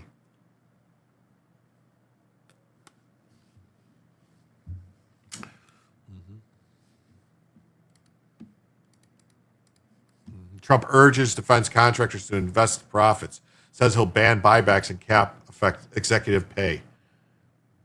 President Trump urged American defense contractors to invest in new and modern production facilities, saying he would ban dividends and stock buybacks and executive compensation exceeding $5 million until companies accelerate manufacturing and maintenance of critical military equipment. Yes. I don't like this because the government shouldn't tell business how to run, but these are government-funded businesses, so he has the right. Yeah, I mean, a lot of some of these companies, they only do business with the government because the stuff they make is only can be bought by our government. You can't sell it anywhere else because it's for our military. So kind of seems like maybe there should be something in there already. Lydia Lou says, I think it would because if all homes are owned by institutions, they have the power to demolish the homes and move tenants into cities. Yes. Maybe that's the plan, Trump playing some kind of long game. Maybe.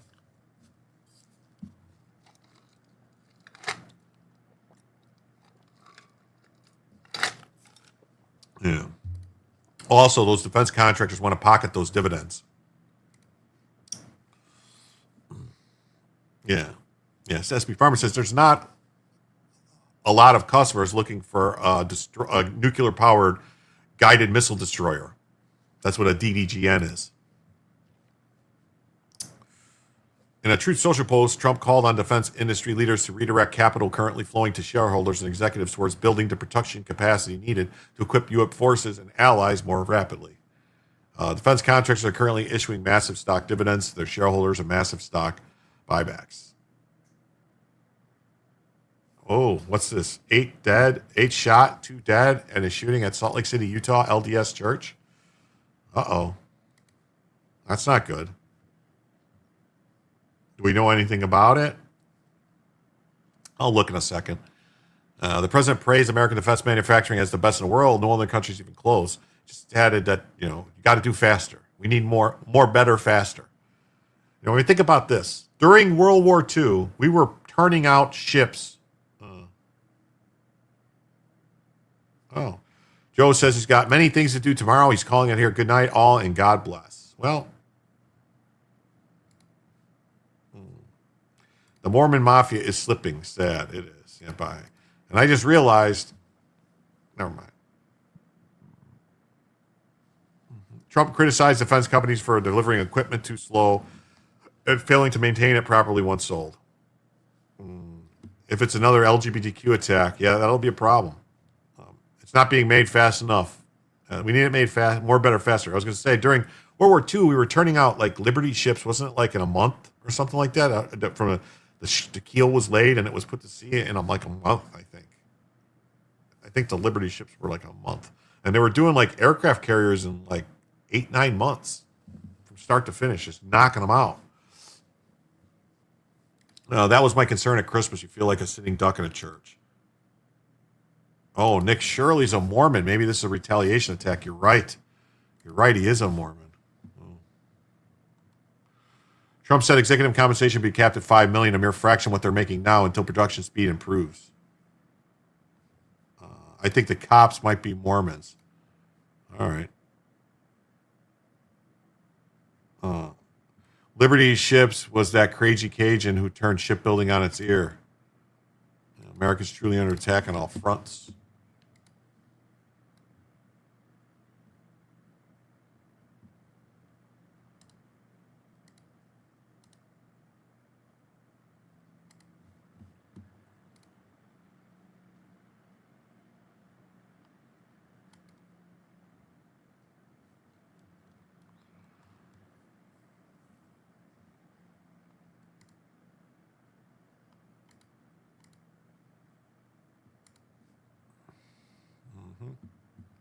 Wow.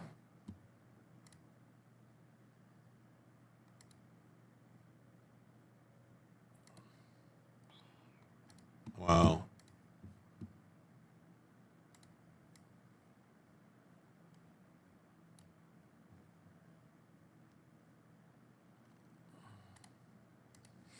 I'm just moving a couple tabs over. It'll take a second here. All right.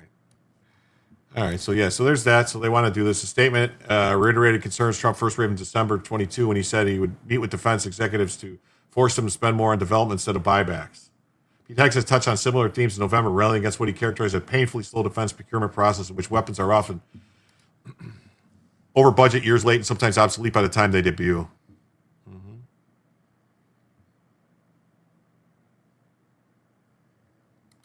I think this executive order is so that they can produce the new Trump-class warships, most definitely. Yeah. It could be a Muslim attack. Yeah. Gundam Zig has it here. All right, Gundam, let me get that.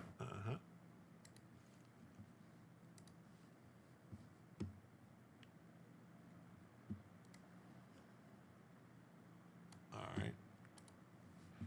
So they need Lockheed, Northrop Grumman in the audience. They focus on defense industry capacity, echoes warnings from NATO military Admiral Rob Bauer, who has repeatedly cautioned that Western defense production is inadequate for potential large-scale conflict. Yeah. Bauer has emphasized the need for nations to rebuild their industrial base. That's true. Let's see here. So, and then Trump threatens the defense contractors to cut the buybacks. Let's see here. We have shooting at a funeral near the LDS church in Salt Lake City leaves 2 dead, 3 injured. Incident occurred around 8 p.m. in a parking lot. So it's 8. So that was just like an hour ago, I think, right? 8 o'clock Mountain Time, or 2 hours ago, maybe. No motive released yet. Wow. The funeral taking place at the church. Out in the parking lot, there was some sort of altercation, and that's when shots were fired. The situation still is very fluid at this point. We know that there are at least 8 victims. I can confirm that 2 of them have died. 3 of them are in critical condition and 3 others are in unknown condition. The funeral taking place at the church. Out in the parking lot, there was some sort of altercation, and that's when shots. Sorry, I had my window open and I keep seeing headlights and it's bothering me, so I had to shut my blinds. So there's that. Wait. And this one.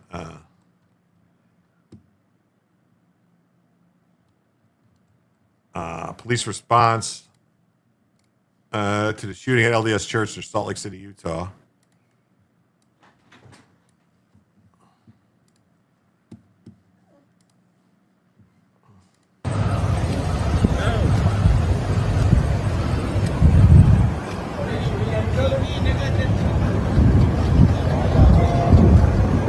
It's 10 there.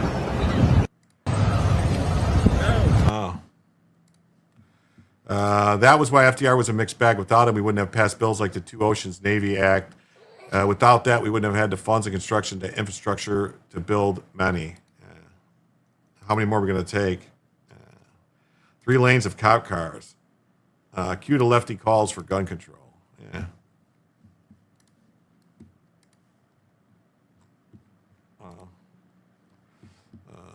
And then here's a news story from the Salt Lake City Tribune. They're doing searching for the shooter. They need everyone on scene. First thing in the morning, probably.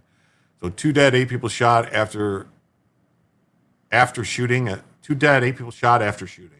That doesn't sound right. The way they worded that, it should say 2 dead, 8 shot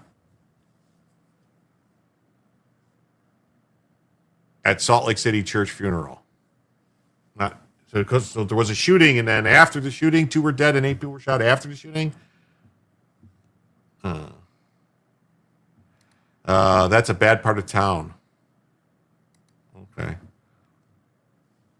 2 people were killed and 6 injured in a shooting outside Salt Lake City Church, where a funeral reception was being held Wednesday night, according to Salt Lake City Police. Of the 6 injured, 3 are in critical condition. The condition of 3 others are not known because they were taken to hospitals in private vehicles. Well, 3 dead, actually. It was a funeral. The initial call came at 7:30 p.m. There was no suspect in custody at 9:30. The shooting occurred at the Church of the Jesus Christ of Latter-day Saints Meeting House, 660 North Redwood. Redwood Road remains closed in the vicinity of the church. Police are urging people to stay away from the area. The 2 wards that meet at the church are Tongan, according to the Meeting House website. Susie Felch Malafoho, CEO of the Utah's largest Pacific Islanders organization, Pacific Island Knowledge 2 Action Resources, said her phone has been flooded with messages about the shooting. Candace Owens will blame it on the Spanish Jews. Okay. So this is so by polys, that you mean Polynesians. Okay, Polynesians. Now I get it. I thought at first you were saying like polys, like polyamorous or something like that. I think AA writes all the headlines and articles now, or the invaders do clearly not. Oh, wait, the schools have dumbed America down, so the invaders feel so retarded. Never mind. In my hometown, something happened, and we still talk about it, how devastating it was.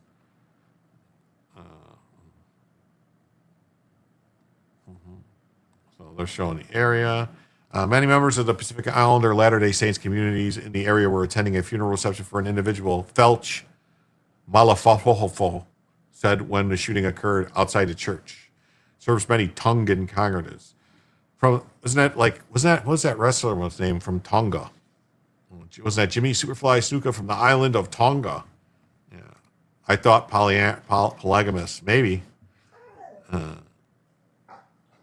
He didn't shoot the guy in the coffin because dead men tell no tales. Tongans can be violent. Yes. Tonga, Tonga, Tonga! Condolences to the family, Felch Malafofo said. It's a tragedy in our community.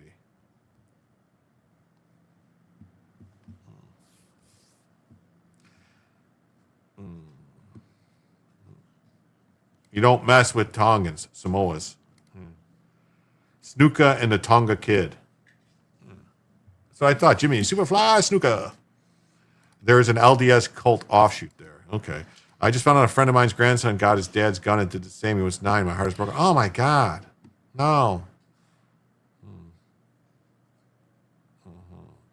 The nonprofit she leads, also only referred to it by its abbreviation, PIC2AR, has been focused on violence prevention, including trying to eliminate gangs within Utah's Polynesian communities. She said it's too early to know if it was a factor in a shooting. As much as we've been working on violence prevention, we can see that there's a lot of work to do in this area. Violence is never the answer. Okay.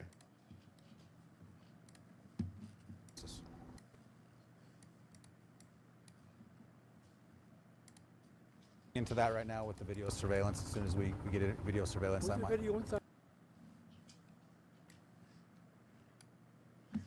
Well, from. Why is this? What is going on? We don't believe this was a targeted attack against, against a religion or anything like that.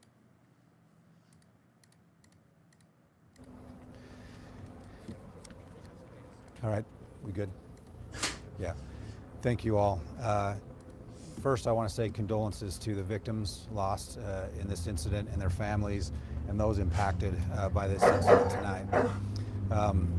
We just want to continue to provide updates. We'll probably provide one more update after this and keep you informed on what we know. What we can tell you right now, additionally from what you already have, is that you can't hear it? Okay. Is that all of the victims in this incident are of adult age, and so we know there were some questions there. The shooters are not in custody. We are following all leads. Our officers are working hard, and we will work until we bring these individuals to I think she was trying to alert me that the kid was in here. I didn't see him come in. We do have dozens of individuals that were attending the funeral that we are talking with right now to see if they are witnesses, if they saw anything. So we're working through that. We're following up on all leads. And again, we are confident we will bring these individuals to justice. Chief, did this happen inside from folks who were attending, or did someone come into the situation and Yes, she talks. Well, a stranger. That is still being investigated, but the gunfire happened outside the church. Chief, you said Anyway, multiple? That is not confirmed. We're looking into it.